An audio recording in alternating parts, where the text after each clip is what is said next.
ਸਤਿ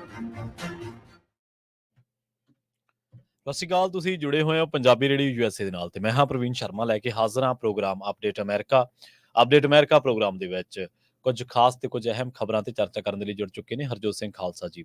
ਹਰਜੋਤ ਸਿੰਘ ਜੀ ਸਤਿ ਸ਼੍ਰੀ ਅਕਾਲ, ਸਵਾਗਤ ਹੈ ਜੀ।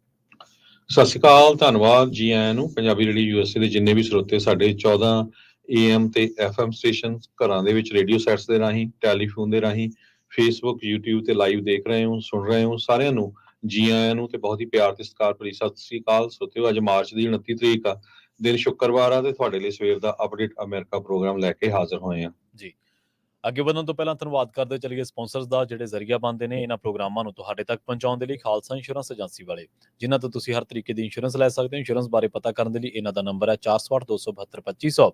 ਇਹ 1992 ਤੋਂ ਲਗਾਤਾਰ ਇੰਸ਼ੋਰੈਂਸ ਬਿਜ਼ਨਸ ਦੇ ਵਿੱਚ ਸ਼ਾਨਦਾਰ ਸੇਵਾਵਾਂ ਦੇ ਰਹੇ ਨੇ ਤੇ ਅਮਰੀਕਾ ਭਰ ਦੇ ਵਿੱਚ ਇੰਸ਼ੋਰੈਂਸ ਕਰਦੇ ਨੇ। ਓਬਾਮਾ ਕੇਅਰ, ਮੈਡੀਕੇਅਰ ਜਾਂ ਫਿਰ ਕਵਰਡ ਕੈਲੀਫੋਰਨੀਆ ਬਾਬਤ ਪਾਲਿਸੀ ਕਰਵਾਉਣ ਦੇ ਲਈ ਅੱਜ ਹੀ ਕਾਲ ਕਰੋ 468-272-2500 ਤੇ। ਟਰਕੀਅਨ ਇਮੀਗ੍ਰੇਸ਼ਨ ਲਾ ਫਰਮ ਵਾਲੀ ਜੇ ਟਰਕੀਅਨ ਟੌਰਨੀ ਟਰਕੀਅਨ ਦੇ ਨਾਲ ਤੁਸੀਂ US ਇਮੀਗ੍ਰੇਸ਼ਨ ਬਾਬਤ ਕੋਈ ਵੀ ਸਲਾਹ ਕਰਨੀ ਹੈ, ਕੋਈ ਵੀ ਸਵਾਲ ਪੁੱਛਣਾ ਤੇ ਇਹਨਾਂ ਦਾ ਨੰਬਰ ਹੈ 415-909-0503। ਮਨਜੀਤ ਸਿੰਘ ਕੁਲਾਰ, ਅਵਤਾਰ ਸਿੰਘ ਮੰਜ਼ਿਲ ਕਲੋਵਿਸ, ਸਤਨਾਮ ਸਿੰਘ ਸਨੀਪੁਰੇ ਵਾਲੀ university, Lakhbir Singh Samra Texas, Gurmel Singh Bakersfield, Amarjit Singh Stockton, Harnek Singh Pawla Washington Renton, H&M oil ਵਾਲੇ ontario ਤੋਂ, ਹਰਜੀਤ ਸਿੰਘ ਲੈਥਰੋਪ, ਗੁਰਮੇਲ ਸਿੰਘ, ਬਲਬੀਰ ਕੌਰ ਬਾਸੀ ਐਲਗਰੋਵ, ਕਰਨੈਲ ਸਿੰਘ ਰੰਧਾਵਾ ਟਰਲਕ, ਗੁਰਨੇਕ ਸਿੰਘ ਬਾਗੜੀ ਫਰੈਜ਼ਨੋ, ਧਰਮ ਸਿੰਘ, ਰਮਿੰਦਰ ਸਿੰਘ ਬਸਰਾ ਬੇਕਰਸਫੀਲਡ ਤੇ ਗਰੇਵਾਲ ਟਰੈਵਲਸ ਵਾਲੇ। ਇਹਨਾਂ ਸਾਰੇ ਹੀ ਸਪਾਂਸਰਸ ਦਾ ਬਹੁਤ ਬਹੁਤ ਧੰਨਵਾਦ। ਤੇ ਜੇਕਰ ਤੁਸੀਂ ਵੀ ਪੰਜਾਬੀ ਰੇਡੀਓ ਯੂਐਸਏ ਦੇ ਇਹਨਾਂ ਪ੍ਰੋਗਰਾਮਾਂ ਨੂੰ ਸਪਾਂਸਰ ਕਰਨਾ ਚਾਹੁੰਦੇ ਹੋ ਤਾਂ ਸਟੂਡੀਓ ਦਾ ਨੰਬਰ ਹੈ 468-272-5200 ਜੀ। ਜੀ, ਅੱਜ ਦੀਆਂ ਖਬਰਾਂ ਵੱਲ ਚੱਲੀਏ ਤੇ ਬਾਲਟੀਮੋਰ ਦੇ ਵਿੱਚ ਜਿਹੜਾ ਇੱਕ ਬ੍ਰਿਜ ਕਲੈਪਸ ਹੋ ਗਿਆ ਸੀ, ਉਹਦੇ ਸੰਬੰਧ ਕੁਝ ਖਬਰਾਂ ਜੋ ਆਪਾਂ ਤੁਹਾਡੇ ਨਾਲ ਕੀ ਕੁਝ ਉੱਥੇ ਵਾਪਰਿਆ, ਕੀ ਅਪਡੇਟ ਹੈਗੀ ਆ ਉਹ ਸਾਂਝੀ ਕਰਦੇ ਆ। ਦੁਨੀਆ ਦੀ ਸਭ ਤੋਂ ਵੱਡੀ ਕ੍ਰੇਨ ਉਹ ਈਸਟ ਕੋਸਟ ਤੋਂ ਹੁਣ ਪਹੁੰਚ ਰਹੀ ਹੈ ਬਾਲਟੀਮੋਰ ਦੇ ਵਿੱਚ, ਜੋ 4000 ਟਨ ਤੋਂ ਵੱਧ ਦਾ ਜਿਹੜਾ ਮਟੀਰੀਅਲ ਆ ਉਸ ਨੂੰ ਉਹ ਪਿਕਅਪ ਕਰੂਗੀ, ਕਿਉਂਕਿ ਜਿਹੜਾ ਸਾਰੇ ਦਾ ਸਾਰਾ ਬ੍ਰਿਜ ਆ ਉਹ ਸਮੁੰਦਰ ਦੇ ਵਿੱਚ ਡਿੱਗ ਪਿਆ ਸੀਗਾ।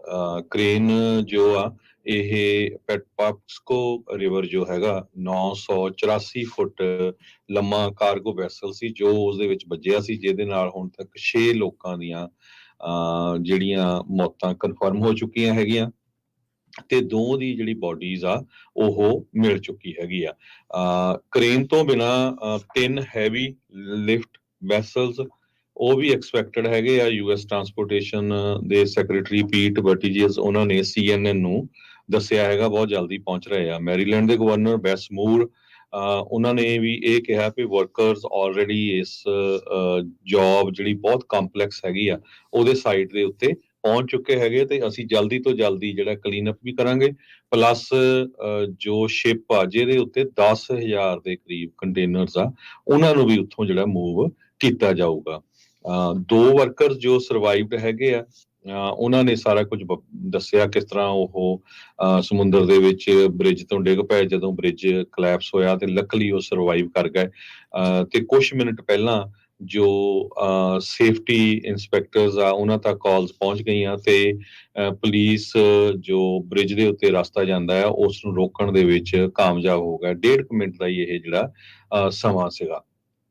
ਪਿਛਲੇ ਦਿਨਾਂ ਤੋਂ ਇਹ ਵੀ ਆਪਾਂ ਦੱਸਦੇ ਆ ਰਹੇ ਹਾਂ ਕਿ ਬਾਲਟੀਮੋਰ ਦਾ ਪੋਰਟ ਬਹੁਤ ਵੱਡਾ ਪੋਰਟ ਆ USA ਦੇ ਵਿੱਚ, ਜਿੱਥੇ 8.5 ਲੱਖ ਦੇ ਕਰੀਬ ਕਾਰਾਂ ਜਿਹੜੀਆਂ ਆ ਉਹ ਹੈਂਡਲ ਕਰਦੇ ਆ। ਬਾਹਰਲੇ ਮੁਲਕਾਂ ਤੋਂ ਆਉਂਦੀਆਂ, ਉਹ ਤੋਂ ਬਾਅਦ ਗਾਹਾਂ ਜੋ ਆ ਉਹ ਸ਼ਿਪ ਕੀਤੀਆਂ ਜਾਂਦੀਆਂ ਹੈਗੀਆਂ। ਨੈਸ਼ਨਲ ਟਰਾਂਸਪੋਰਟੇਸ਼ਨ ਸੇਫਟੀ ਬੋਰਡ ਇਨਵੈਸਟੀਗੇਟਰਸ ਨੇ ਕਿਹਾ ਵੀ ਜੋ 56 ਦੇ ਕਰੀਬ ਕੰਟੇਨਰਸ ਆ ਉਹ ਹੈਜ਼ਰਡਸ ਮਟੀਰੀਅਲ ਜਿਨ੍ਹਾਂ ਨੂੰ ਕਰੋਸਿਵਸ ਜਾਂ ਫਲੈਮੇਬਲ ਕਹਿ ਸਕਦੇ ਆ, ਜੋ ਲੀਥੀਅਮ ਆਇਨ ਬੈਟਰੀਜ਼ ਆ ਉਹ ਉਹਦੇ ਵਿੱਚ ਸੀਗੀਆਂ।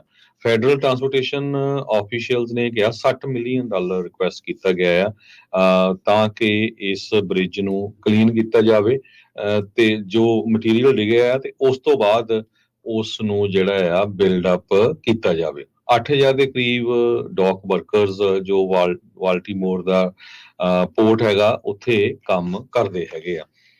ਸੋ ਇਹਦੇ ਬਾਬਤ ਹੋਰ ਵੀ ਬਹੁਤ ਸਾਰੀਆਂ ਜਿਹੜੀਆਂ ਖਬਰਾਂ ਆ ਬਾਲਟੀਮੋਰ ਬ੍ਰਿਜ ਦੇ ਸੰਬੰਧ ਦੇ ਵਿੱਚ ਆ ਰਹੀਆਂ। ਕਹਿੰਦੇ ਪਈ ਇਸ ਬ੍ਰਿਜ ਦੇ ਨੂੰ ਸਟੱਡੀ ਕਰਨ ਦੇ ਲਈ ਵੱਖ-ਵੱਖ ਡਿਪਾਰਟਮੈਂਟਸ ਦੇ ਆਫੀਸ਼ੀਅਲਸ ਨੇ ਬਹੁਤ ਜ਼ਿਆਦਾ ਜਿਹੜੀ ਇਨਵੈਸਟੀਗੇਸ਼ਨ ਕੀਤੀ ਸੀ।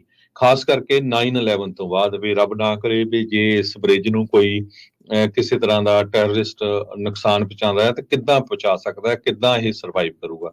ਪਰ ਇੱਕ ਸਮੁੰਦਰੀ ਜਹਾਜ਼ ਜੇ ਇਸ ਬ੍ਰਿਜ ਦੇ ਪਿੱਲਰ ਨੂੰ ਹਿੱਟ ਕਰਦਾ ਹੈ ਤੇ ਉਹਦੇ ਨਾਲ ਕੀ ਡੈਮੇਜ ਹੋ ਸਕਦਾ, ਇਹ ਉਹਨਾਂ ਨੇ ਸਟੱਡੀ ਇਹਦੇ ਬਾਰੇ ਨਹੀਂ ਕੀਤੀ ਸੀਗੀ। ਸੋ ਇਹਦੇ ਕਰਕੇ ਵੀ ਜੋ ਮੈਰੀਲੈਂਡ ਦੇ ਇੰਸਪੈਕਟਰ ਤੇ ਸੇਫਟੀ ਆਫੀਸ਼ੀਅਲਸ ਆ, ਉਹਨਾਂ ਦਾ ਕਾਫੀ ਜ਼ਿਆਦਾ ਕ੍ਰਿਟਿਸਿਜ਼ਮ ਹੋ ਰਿਹਾ ਆ ਵੀ 990 ਫੁੱਟ ਲੰਮਾ ਬ੍ਰਿਜ ਇਹ ਸੀਗਾ ਜੋ ਕਲੈਪਸ ਹੋਇਆ ਹੈਗਾ। ਤੇ ਜੋ ਕੰਟੇਨਰ ਸੀ ਸ਼ਿਪ ਦਾ, ਉਹਦੇ ਵਿੱਚ 95,000 ਟਨ ਦੇ ਕਰੀਬ ਜਿਹੜਾ ਭਾਰ ਇਸ ਟਾਈਮ ਸੀਗਾ ਜਦੋਂ ਉਸਨੇ, ਹਾਲਾਂਕਿ ਉਹਦੀ ਸਪੀਡ ਬਹੁਤ ਘੱਟ ਸੀ, 8 ਮੀਲ ਪਰ ਆਵਰ ਦੇ ਹਿਸਾਬ ਨਾਲ ਸੀ, ਪਰ ਉਹਦਾ ਇੰਨਾ ਜ਼ੋਰ ਸੀ, ਜਿਸ ਜ਼ੋਰ ਦੇ ਹਿਸਾਬ ਦੇ ਨਾਲ ਉਹ ਪਿੱਲਰ ਜਿਹੜੇ ਆ ਸਮੁੰਦਰ ਦੇ ਉਹਨਾਂ ਦੇ ਵਿੱਚ ਲੱਗਿਆ ਤੇ ਜੋ ਉਹ ਬ੍ਰਿਜ ਆ ਉਹ ਕਲੈਪਸ ਕਰ ਗਿਆ ਹੈਗਾ। ਕੀ ਬ੍ਰਿਜ ਅਮਰੀਕਾ ਦੀਆਂ 17,468 ਫ੍ਰੈਕਚਰਡ ਕ੍ਰਿਟੀਕਲ ਬ੍ਰਿਜਸ ਆ US ਦੇ ਵਿੱਚ। ਇਹ ਬਹੁਤ ਵੱਡਾ ਨੰਬਰ ਹੈਗਾ ਆ, ਜੋ ਕਿਤੇ ਹੋਰ ਵੀ ਕਿਤੇ ਇਦਾਂ ਦੀ ਇਨਸੀਡੈਂਟ ਵਾਪਰ ਸਕਦੀ ਆ। ਸੋ ਹੁਣ ਜੋ ਸੇਫਟੀ ਇੰਸਪੈਕਟਰਸ ਹੈਗੇ ਆ ਹਰ ਸਟੇਟ ਦੇ, ਜਿਹੜੇ ਟਰਾਂਸਪੋਰਟੇਸ਼ਨ ਦੇ ਆਫੀਸ਼ੀਅਲਸ ਆ, ਉਹ ਵੱਖ-ਵੱਖ ਕੋਨਿਆਂ ਤੋਂ ਆਪਣੇ ਇਹਨਾਂ ਨੂੰ ਦੇਖ ਰਹੇ ਆ ਵੀ ਕਿਸ ਤਰ੍ਹਾਂ ਜੋ ਬੈਡ ਇਨਸੀਡੈਂਟ ਵਾਪਰ ਸਕਦੀ ਆ ਫਿਊਚਰ ਦੇ ਵਿੱਚ, ਆਪਾਂ ਕਿਸ ਤਰ੍ਹਾਂ ਜੋ ਆ ਪ੍ਰਿਪੇਅਰ ਹੋਣਾ ਹੈਗਾ। ਦੂਸਰੇ ਪਾਸੇ ਬਾਲਟੀਮੋਰ ਦਾ ਜਿਹੜਾ ਪੋਰਟ ਦਾ ਕ੍ਰਾਈਸਿਸ ਆ, ਉਹ ਬਹੁਤ ਵੱਡਾ ਹੁਣ ਇਸ ਟਾਈਮ ਬਣਿਆ ਹੋਇਆ ਆ, ਕਿਉਂਕਿ ਕਈ ਸ਼ਿਪ ਸਮੁੰਦਰ ਦੇ ਵਿੱਚ ਖੜੇ ਹੈਗੇ ਆ। ਦੁਨੀਆ ਦਾ ਸਭ ਤੋਂ ਵੱਡੀ ਕੰਟੇਨਰ ਸ਼ਿਪ ਕੰਪਨੀ ਜੋ MSC ਆ, ਉਹਨਾਂ ਨੇ ਕਾਰਗੋ ਦੀ ਪ੍ਰੋਬਲਮ US ਦੀਆਂ ਕੰਪਨੀਆਂ ਦੇ ਉੱਤੇ ਦੱਸੀ ਹੈਗੀ ਆ। ਫਰਾਂਸਿਸ ਸਕਾਟ ਕੀ ਬ੍ਰਿਜ ਕਲੈਪਸ ਤੋਂ ਬਾਅਦ ਬਹੁਤ ਸਾਰੇ ਜਿਹੜੇ ਓਸ਼ਨ ਕੈਰੀਅਰਸ ਆ, ਉਹਨਾਂ ਨੇ ਆਪਣੇ ਕਸਟਮਰਸ ਨੂੰ ਕਿਹਾ ਵੀ ਆਪਾਂ ਜਿਹੜਾ ਤੁਹਾਡਾ ਸਮਾਨ ਆ ਹੁਣ ਹੋਰ ਕਿਸੇ ਪੋਰਟ ਦੇ ਉੱਤੇ ਲਾਵਾਂਗੇ। ਟਰਾਂਸਪੋਰਟੇਸ਼ਨ ਸੈਕਟਰੀ ਪੀਟ ਬਟੀਜਸ ਸਪਲਾਈ ਚੇਨ ਐਕਸਪਰਟਸ ਦੇ ਨਾਲ ਵੀਰਵਾਰ ਨੂੰ ਮਿਲੇ ਹੈਗੇ ਆ, ਤਾਂ ਕਿ ਜਿਹੜਾ ਪੋਰਟ ਇਹ ਕਲੋਜ਼ ਹੋਇਆ, ਹੁਣ ਉਸ ਪੋਰਟ ਤੇ ਜੋ ਸ਼ਿਪ ਸੀ ਉਹਨਾਂ ਨੂੰ ਹੋਰ ਕਿਹੜੇ ਪੋਰਟ ਦੇ ਉੱਤੇ ਡਾਇਵਰਟ ਕੀਤਾ ਜਾਵੇ, ਤੇ ਤਾਂ ਕਿ ਜਿਹੜੇ ਲੋਕਾਂ ਦੇ ਸਮਾਨ ਹੈਗਾ ਕੰਟੇਨਰਸ ਦੇ ਵਿੱਚ ਉਹ ਉਹਨਾਂ ਤੱਕ ਪਹੁੰਚਾਇਆ ਜਾ ਸਕੇ। CMA, CGM, ਕਾਸਕੋ ਤੇ ਐਵਰਗ੍ਰੀਨ ਇਹ ਪਹਿਲੇ ਕੈਰੀਅਰ ਸੀ, ਉਹਨਾਂ ਨੇ ਕਿਹਾ ਵੀ ਅਸੀਂ ਉਸ ਪੋਰਟ ਤੋਂ ਹੁਣ ਹੋਰ ਕਿਸੇ ਪੋਰਟ ਦੇ ਉੱਤੇ ਇਹ ਸਾਰੇ ਸਮਾਨ ਨੂੰ ਮੂਵ ਕਰਨ ਜਾ ਰਹੇ ਹੈਗੇ ਆ। ਮਾਰਸਕ ਜੋ ਜਿਨ੍ਹਾਂ ਤੋਂ ਚਾਰਟਰ ਕੀਤਾ ਸੀ ਡਾਲੀ, ਜੋ ਇਸ ਸ਼ਿਪ ਦਾ ਨਾਮ ਆ, ਉਹਦੇ ਉੱਤੇ 10,000 ਕੰਟੇਨਰ ਸੀਗੇ ਇਸ ਟਾਈਮ ਦੇ ਉੱਤੇ ਜਦੋਂ ਉਸਨੇ ਬ੍ਰਿਜ ਨੂੰ ਹਿੱਟ ਕੀਤਾ ਹੈਗਾ। ਆਲਰੇਡੀ ਅਮਰੀਕਾ ਦੇ ਵਿੱਚ ਜੋ ਸਮੁੰਦਰੀ ਜਹਾਜ਼ਾਂ ਨੂੰ ਸਮਾਨ ਲੈ ਕੇ ਆਉਣ ਦੇ ਲਈ ਵੱਖ-ਵੱਖ ਮੁਲਕਾਂ ਚੋਂ ਕਾਫੀ ਆਲਰੇਡੀ ਪ੍ਰੋਬਲਮ ਆ ਰਹੀਆਂ ਹੈਗੀਆਂ, ਖਾਸ ਕਰਕੇ ਰੈੱਡ ਸੀ ਦੇ ਵਿੱਚ ਹੂਥੀਜ਼ ਜਿਹੜੇ ਅਟੈਕ ਕਰ ਰਹੇ ਹੈਗੇ ਆ। ਪਨਾਮਾ ਕਨਾਲ ਡਰਾਊਟ, ਉਹਦੇ ਵਿੱਚ ਪਾਣੀ ਘਟ ਗਿਆ ਤੇ ਉੱਥੋਂ ਵੀ ਜੋ ਡਿਵਰਟ ਕੀਤਾ ਜਾ ਰਿਹਾ ਹੈਗਾ। ਸੋ ਇਹ ਸਾਰੇ ਕਾਸੇ ਦਾ ਅਸਰ ਗਲੋਬਲ ਟ੍ਰੇਡ ਦੇ ਉੱਤੇ ਬਹੁਤ ਜ਼ਿਆਦਾ ਪੈ ਰਿਹਾ ਹੈਗਾ। 11th largest port America the port of Baltimore ਆ। ਨੰਬਰ 1 US ਦੀ ਆਟੋ ਤੇ ਲਾਈਟ ਟਰੱਕ ਤੇ ਐਗਰੀਕਲਚਰ ਟਰੈਕਟਰ ਇੰਪੋਰਟ ਦਾ। ਸੋ ਕੈਲੀਫੋਰਨੀਆ ਦੇ ਵਿੱਚ ਐਗਰੀਕਲਚਰ ਦਾ ਬਹੁਤ ਵੱਡਾ ਬਿਜ਼ਨਸ ਆ। ਸੋ ਐਗਰੀਕਲਚਰ ਦੇ ਲਈ ਜਿਹੜੇ ਟਰੈਕਟਰ ਆਉਂਦੇ ਆ ਉਹ ਉਸ ਪੋਰਟ ਤੋਂ ਆਉਂਦੇ ਸੀ, ਉਸ ਪੋਰਟ ਤੋਂ ਅੱਗੇ ਫਿਰ ਗਾਹਾਂ ਜਾ ਕੇ ਜਿਹੜੇ ਆ ਕੰਟੇਨਰਸ ਦੇ ਰਾਹੀਂ ਉਹ ਵੱਖ-ਵੱਖ ਜਗ੍ਹਾ ਦੇ ਉੱਤੇ ਪਹੁੰਚਦੇ ਸੀ। ਜੀ, ਅਗਲੀ ਖਬਰ ਦੇ ਵੱਲ ਵਧੀਏ। ਅਗਲੀ ਖਬਰ ਇੱਕ ਕੌਮਾਂਤਰੀ ਖਬਰ ਹੈ ਤੇ ਆਪਾਂ ਅਕਸਰ ਹੀ ਇੱਕ ਗੱਲ ਕਰਦੇ ਹੁੰਦੇ ਆ ਕਿ ਜਾਕੋ ਰਾਖੇ ਸਾਈਆਂ ਮਾਰਸ ਕੇ ਨਾ ਕੋਈ। ਦੱਖਣੀ ਅਫਰੀਕਾ ਤੋਂ ਜਿਹੜੀ ਇਹ ਖਬਰ ਆ ਰਹੀ ਹੈ, ਇਸ ਦੀ ਪ੍ਰਤੱਖ ਮਿਸਾਲ ਹੈ, ਪ੍ਰਤੱਖ ਉਦਾਹਰਨ ਹੈ। ਦੱਖਣੀ ਅਫਰੀਕਾ ਦੇ ਵਿੱਚ ਈਸਟਰ ਦੇ ਸ਼ਰਧਾਲੂਆਂ ਨੂੰ ਲੈ ਕੇ ਜਾ ਰਹੀ ਬੱਸ ਇੱਕ ਪਹਾੜੀ ਤੋਂ ਡਿੱਗ ਪੈਂਦੀ ਹੈ ਤੇ ਉਸ ਬੱਸ ਨੂੰ ਅੱਗ ਲੱਗ ਜਾਂਦੀ ਹੈ। 46 ਮੁਸਾਫਰ ਇਸ ਬੱਸ ਦੇ ਵਿੱਚ ਮੌਜੂਦ ਹੁੰਦੇ ਨੇ ਤੇ ਇਹਨਾਂ ਦੇ ਵਿੱਚੋਂ 45 ਦੀ ਮੌਤ ਹੋ ਜਾਂਦੀ ਹੈ ਤੇ ਇੱਕ ਬੱਚੀ, 8 ਸਾਲ ਦੀ ਬੱਚੀ ਇਸ ਘਟਨਾ ਦੇ ਵਿੱਚ, ਇਸ ਦੁਰਘਟਨਾ ਦੇ ਵਿੱਚ, ਹਾਦਸੇ ਦੇ ਵਿੱਚ ਕ੍ਰਿਸ਼ਮਈ ਢੰਗ ਦੇ ਨਾਲ ਬਚ ਜਾਂਦੀ ਹੈ, ਉਹਦੀ ਜਾਨ ਬਚ ਜਾਂਦੀ ਹੈ। ਉਹਦਾ ਇਲਾਜ ਕੀਤਾ ਜਾ ਰਿਹਾ, ਹੁਣ ਉਹਨੂੰ ਹਸਪਤਾਲ ਪਹੁੰਚਾਇਆ ਗਿਆ। ਲਿਮਪੋਮੋ ਇਲਾਕਾ ਪੈਂਦਾ ਜਿਹੜਾ ਸੂਬਾ ਦੱਖਣੀ ਅਫਰੀਕਾ ਦੇ ਵਿੱਚ। ਇੱਥੇ ਇਹ ਜਿਹੜੀ ਬੱਸ ਆ ਹਾਦਸਾਗ੍ਰਸਤ ਹੋਈ ਆ, ਪਹਾੜੀ ਤੋਂ ਡਿੱਗ ਪਈ ਸੀ ਈਸਟਰ ਦੇ ਸ਼ਰਧਾਲੂਆਂ ਨੂੰ ਜਦੋਂ ਉਹ ਲੈ ਕੇ ਜਾ ਰਹੀ ਸੀ।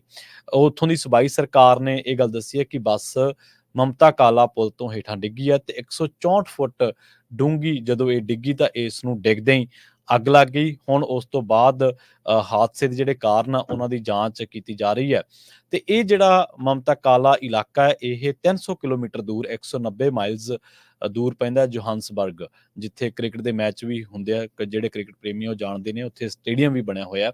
ਤੇ ਬੱਸ ਕਹਿੰਦੇ ਕਿ ਉਹ ਜਾ ਰਹੀ ਸੀ ਬੋਸਟਵਾਨਾ ਟੂ ਮਾਰੀਆ ਨੂੰ, ਤੇ ਉਹਦੇ ਵਿੱਚ ਇਹ ਜਿਹੜੇ ਲੋਕ ਸੀਗੇ ਮੌਜੂਦ ਸੀਗੇ, ਈਸਟਰ ਫੈਸਟੀਵਲ ਨੂੰ ਜਾ ਰਹੇ ਸੀ ਚਾਈ ਚਾਈ ਖੁਸ਼ੀ ਖੁਸ਼ੀ। 15 ਮਰਦ 31 ਔਰਤਾਂ ਜਿਹੜੀਆਂ ਇਸ ਬੱਸ ਦੇ ਵਿੱਚ ਸਵਾਰ ਸੀਗੀਆਂ। ਇੱਕ ਬੱਚੀ ਜਿਹੜੀ ਹੈ ਉਹ ਬਚੀ ਹੈ ਬੜੇ ਕ੍ਰਿਸ਼ਮਈ ਢੰਗ ਦੇ ਨਾਲ। ਟਰਾਂਸਪੋਰਟ ਮਿਨਿਸਟਰ ਜਿਹੜਾ ਸੈਂਡੀਵਾਈਸ ਆ ਚਿਕੂੰਗਾ, ਉਹ ਜਿਹੜਾ ਜਿੱਥੇ ਹਾਦਸੇ ਵਾਲੀ ਜਗ੍ਹਾ ਉੱਥੋਂ ਦਾ ਦੌਰਾ ਕਰ ਰਹੇ ਨੇ। ਇੱਥੋਂ ਦੇ ਮਿਨਿਸਟਰ ਨੇ, ਉਹ ਟਰਾਂਸਪੋਰਟ ਮਿਨਿਸਟਰ, ਤੇ ਉਹਨਾਂ ਨੇ ਦੌਰਾ ਕਰਕੇ ਹਾਦਸੇ ਦੇ ਕਾਰਨਾਂ ਦੀ ਜਾਂਚ ਬਾਰੇ ਵੀ ਕਿਹਾ।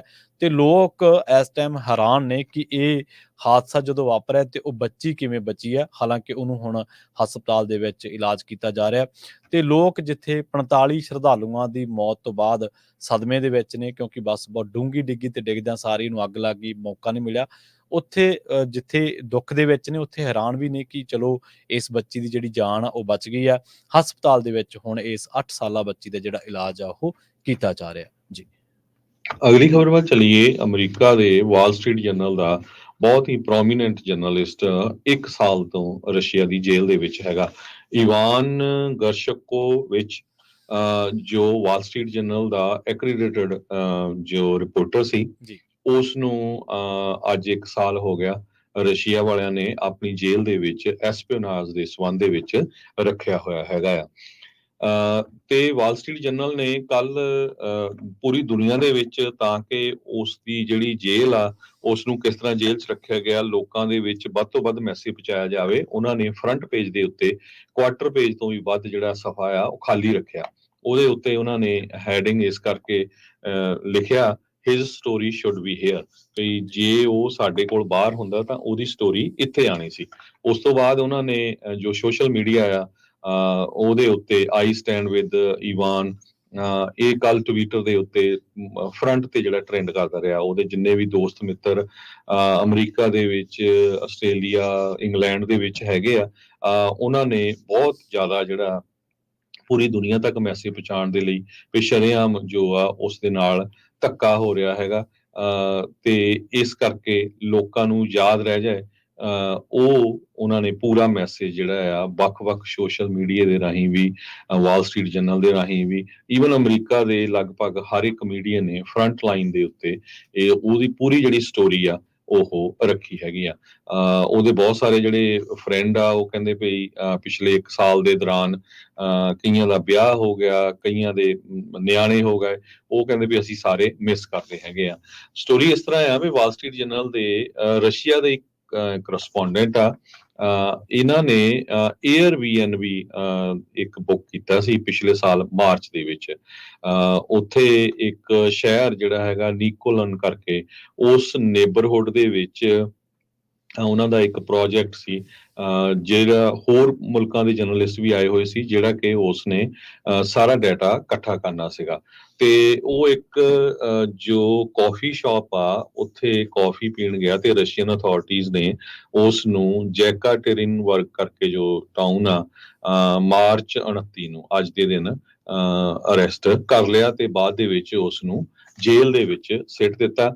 ਤੇ ਉਹਦਾ ਜਿਹੜਾ US ਦਾ EMPLOYER ਆ ਵਾਲ ਸਟਰੀਟ ਜਰਨਲ, ਉਹਨਾਂ ਨੇ ਕਿਹਾ ਵੀ ਕਿਸੇ ਤਰ੍ਹਾਂ ਦੀ ਵੀ ਉਹ ਕੋਈ ਰਸ਼ੀਆ ਦੀ ਐਸਪੀਨਾਜ ਵਾਲੀ ਗੱਲ ਨਹੀਂ ਕਰ ਰਿਹਾ ਸੀ। ਲੋਕਲ ਜੋ ਲੋਕਾਂ ਦੇ ਇਸ਼ੂ ਆ ਉਹਦੇ ਉੱਤੇ ਉਹਨਾਂ ਨੇ ਸਟੋਰੀ ਰਨ ਕਰਨੀ ਸੀਗੀ। ਪਰ ਹੁਣ ਅਮਰੀਕਾ ਦੀ ਜਿਹੜੀ ਸਰਕਾਰ ਆ, ਉਹਨਾਂ ਦੇ ਵੀ ਜਿਹੜੇ ਹੱਥ ਕਾਫੀ ਬੰਨੇ ਹੋਏ ਹੈਗੇ ਆ ਰਸ਼ੀਆ ਨੂੰ ਲੈ ਕੇ, ਯੂਕਰੇਨ ਨੂੰ ਲੈ ਕੇ ਜੋ ਜੰਗ ਚੱਲ ਰਹੀ ਹੈਗੀ ਆ। ਅਮਰੀਕਾ ਪੂਰੀ ਤਰ੍ਹਾਂ ਯੂਕਰੇਨ ਦੇ ਨਾਲ ਆ, ਤੇ ਉਹਨਾਂ ਦੇ ਇਸ ਇਸ਼ੂ ਦੇ ਉੱਤੇ ਕਿਸ ਤਰ੍ਹਾਂ ਉਹਨਾਂ ਨੂੰ ਛਡਾਇਆ ਜਾ ਸਕਦਾ ਆ। ਅਮਰੀਕਾ ਦੀ ਸਰਕਾਰ ਦੇ ਉੱਤੇ ਜਿੰਨੇ ਵੀ ਨਿਊਜ਼ ਪੇਪਰਸ ਹੈਗੇ ਆ, ਟੀਵੀ ਸਟੇਸ਼ਨਸ ਆ, ਉਹਨਾਂ ਵੱਲੋਂ ਕਾਫੀ ਜਿਹੜਾ ਦਬਾਅ ਆ ਉਹ ਪਾਇਆ ਜਾ ਰਿਹਾ ਆ ਵੀ ਸਾਨੂੰ ਜਿਹੜਾ ਆ ਵੱਧ ਤੋਂ ਵੱਧ ਉਹਨਾਂ ਦੇ ਪਰਿਵਾਰ ਦਾ ਜਿਹੜਾ ਸਾਥ ਆ ਉਹ ਦੇਣਾ ਚਾਹੀਦਾ, ਤਾਂ ਕਿ ਜੋ ਇਵਾਨ ਆ ਉਹਦੀ ਛੇਤੀ ਤੋਂ ਛੇਤੀ ਜਿਹੜੀ ਆ ਉੱਥੋਂ ਛੁੱਟੀ ਹੋ ਸਕੇ। ਬੜਾ ਯੰਗ ਨੌਜਵਾਨ ਇਹ ਜਰਨਲਿਸਟ ਸੀ ਤੇ ਬਹੁਤ ਹੀ ਪ੍ਰੋਮੀਨੈਂਟ ਜਰਨਲਿਸਟ ਸੀ।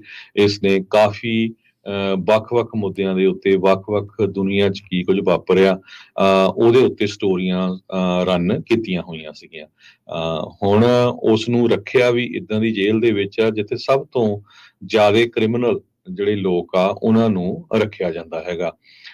ਡਿਟੈਂਸ਼ਨ ਤੋਂ ਪਹਿਲਾਂ ਉਹ ਲੰਡਨ ਦੇ ਵਿੱਚ ਵੀ ਰਹਿੰਦਾ ਰਿਹਾ। ਲੰਡਨ ਦੇ ਵਿੱਚ ਵੀ ਉਹਦੇ ਜਿਹੜੇ ਬਹੁਤ ਸਾਰੇ ਦੋਸਤ ਮਿੱਤਰ ਫਰੈਂਡ ਆ। ਸੋ ਲੰਡਨ ਦੇ ਵੀ ਜੋ UK ਦੀਆਂ ਅਖਬਾਰਾਂ ਆ ਜਿਨ੍ਹਾਂ 'ਚ ਗਾਰਡੀਅਨ ਨਿਊਜ਼ਪੇਪਰ ਆ, ਹੋਰ ਉਹਨਾਂ ਨੇ ਵੀ ਸਾਰਿਆਂ ਨੇ ਫਰੰਟ ਪੇਜ ਦੇ ਉੱਤੇ ਇਹ ਸਟੋਰੀ ਰਨ ਕੀਤੀ ਆ ਵੀ ਅਸੀਂ ਉਸ ਦੇ ਨਾਲ ਖੜੇ ਹੈਗੇ ਆ। ਰਸ਼ੀਆ ਦੀ ਜੋ ਸਰਕਾਰ ਆ ਉਹ ਧੱਕਾ ਕਰ ਰਹੀ ਹੈਗੀ ਆ। ਉਸਨੇ ਕਿਸੇ ਤਰ੍ਹਾਂ ਦਾ ਵੀ ਐਸਪੀਨਾਜ ਨਹੀਂ ਕੀਤਾ, ਨਾ ਹੀ ਕਿਸੇ ਤਰ੍ਹਾਂ ਦੀ ਉਸਨੇ ਸਟੋਰੀ ਜਿਹੜੀ ਆ ਰਨ ਕੀਤੀ ਹੈਗੀ ਆ ਤੇ ਉਸ ਨੂੰ ਇਮੀਡੀਏਟਲੀ ਜਿਹੜਾ ਛੱਡਣਾ ਚਾਹੀਦਾ ਹੈਗਾ। ਪਰ ਰਸ਼ੀਅਨ ਸਰਕਾਰ ਇਹਦੇ ਬਾਰੇ ਹਜੇ ਤੱਕ ਚੁੱਪ ਹੈਗੀ। ਜੀ, ਅਗਲੀ ਖਬਰ ਦੇ ਵੱਲ ਵਧੀਏ। ਸੀਰੀਆ ਨੇ ਇਹ ਗੱਲ ਕਹੀ ਹੈ ਕਿ ਜਿਹੜੇ ਇਜ਼ਰਾਈਲੀ 에ਅਰ ਸਟ੍ਰਾਈਕਸ ਹੋਏ ਨੇ ਉਹਨਾਂ ਦੇ ਵਿੱਚ ਹੁਣ ਤੱਕ 38 ਲੋਕਾਂ ਦੀ ਮੌਤ ਹੋ ਚੁੱਕੀ ਹੈ। ਰਾਈਟਰਸ ਜਿਹੜੀ ਕਿ ਇੱਕ ਇੰਟਰਨੈਸ਼ਨਲ ਨਿਊਜ਼ ਏਜੰਸੀ ਹੈ, ਉਹਨਾਂ ਨੇ ਵੀ ਇਹ ਗੱਲ ਕਹੀ ਹੈ ਕਿ ਇਹ ਜਿਹੜੇ ਗਰੁੱਪ ਹਿਜ਼ਬੁੱਲਾ ਗਰੁੱਪ ਦੇ ਲੋਕ ਸੀਗੇ ਉਹ ਇਹਨਾਂ ਇਲਾਕਿਆਂ ਦੇ ਵਿੱਚ ਸੀਗੇ। ਅਲੈਪੋ ਜਿਹੜਾ ਸੀਰੀਅਨ ਸਿਟੀ ਹੈ ਅਲੈਪੋ, ਉੱਥੇ ਜਿਹੜੇ ਇਜ਼ਰਾਈਲ ਨੇ 에ਅਰ ਸਟ੍ਰਾਈਕ ਕੀਤੇ ਨੇ। ਹੁਣ ਉੱਥੋਂ ਦੀ ਜਿਹੜੀ ਇੱਕ ਸੀਰੀਅਨ ਸਟੇਟ ਨਿਊਜ਼ ਏਜੰਸੀ ਹੈ ਸਨਾ, ਉਹਨਾਂ ਨੇ ਇਹ ਗੱਲ ਕਹੀ ਹੈ ਕਿ ਕੈਜੂਅਲਟੀਜ਼ ਜਿਹੜੀਆਂ ਨੇ ਉਹ ਹੋਰ ਵੀ ਨੇ ਤੇ ਇਸ ਕਰਕੇ ਇਹ ਜਿਹੜਾ ਅਟੈਕ ਹੋਇਆ ਇਹ ਬੜਾ ਮੰਦਭਾਗਾ ਹੈ। ਤੇ ਸਨਾ ਨੇ ਤਾਂ ਇੱਥੋਂ ਤੱਕ ਵੀ ਰਿਪੋਰਟ ਕੀਤਾ ਹੈ ਕਿ ਜਿਹੜਾ ਇਹ ਅਟੈਕ ਹੋਏ ਨੇ ਇਹ 1:45 ਤੇ ਸਵੇਰੇ ਹੋਏ ਸੀਗੇ ਤੇ ਅਥਰੀਆ ਸਾਊਥ ਈਸਟ ਆਫ ਅਲੈਪੋ ਇਹਨਾਂ ਇਲਾਕਿਆਂ ਨੂੰ ਨਿਸ਼ਾਨਾ ਬਣਾ ਕੇ ਇਹ ਜਿਹੜੇ ਅਟੈਕ ਹੋਏ ਨੇ ਤੇ ਇਹਨਾਂ ਦੇ ਵਿੱਚ ਕਈ ਸਿਵਿਲੀਅਨ, ਕਈ ਆਮ ਨਾਗਰਿਕ ਤੇ ਸੀਰੀਅਨ ਮਿਲਟਰੀ ਪਰਸਨਲ ਜਿਹੜੇ ਨੇ ਉਹ ਮਾਰੇ ਗਏ ਨੇ। ਜਿਹੜਾ ਇਜ਼ਰਾਈਲ ਆ ਉਹ ਇਸ ਕਰਕੇ ਇੱਧਰ ਅਟੈਕ ਕਰ ਰਿਹਾ ਕਿਉਂਕਿ ਉਹਨਾਂ ਨੂੰ ਲੱਗਦਾ ਕਿ ਇੱਥੇ ਹਿਜ਼ਬੁੱਲਾ ਦੇ ਜਿਹੜੇ ਫਾਈਟਰਸ ਨੇ ਉਹ ਲੁਕੇ ਹੋਏ ਨੇ। ਜੇਕਰ ਆਪਾਂ ਇਸ ਸੀਰੀਆ ਦਾ ਜਿਹੜਾ ਸੰਕਟ ਹੈ, ਇਹਦਾ ਇਜ਼ਰਾਈਲ ਦਾ ਤਾਂ ਸੀਰੀਆ ਉੱਤੇ ਹੁਣ ਹਮਲੇ ਹੋਏ ਨੇ, ਪਰ ਜਿਹੜਾ ਸੀਰੀਆ ਦਾ ਸੰਕਟ ਆ ਉਹ ਪਿਛਲੇ 10 ਤੋਂ ਵੱਧ ਸਾਲਾਂ ਤੋਂ, ਇੱਕ ਦਹਾਕੇ ਤੋਂ ਸੀਰੀਆ ਦਾ ਸੰਕਟ ਚੱਲ ਰਿਹਾ ਹੈ। ਸੀਰੀਆ ਦਾ ਤਾਕਤਵਰ ਬਾਦਸ਼ਾਹ ਬਸ਼ਰ ਅਲ ਅਸਦ, ਉਹਦੇ ਉੱਤੇ ਅਸਤੀਫਾ ਦੇਣ ਦੇ ਲਈ ਵੱਖ-ਵੱਖ ਪਾਸਿਆਂ ਤੋਂ ਜਿਹੜਾ ਦਬਾਅ ਉਹ ਪੈ ਰਿਹਾ। ਦੇਸ਼ ਦੇ ਵਿੱਚ ਜਮਹੂਰੀ ਸਰਕਾਰ ਬਣਾਉਣ ਦੇ ਲਈ ਲੋਕ ਜੱਦੋ-ਜਹਿਦ ਕਰ ਰਹੇ ਨੇ।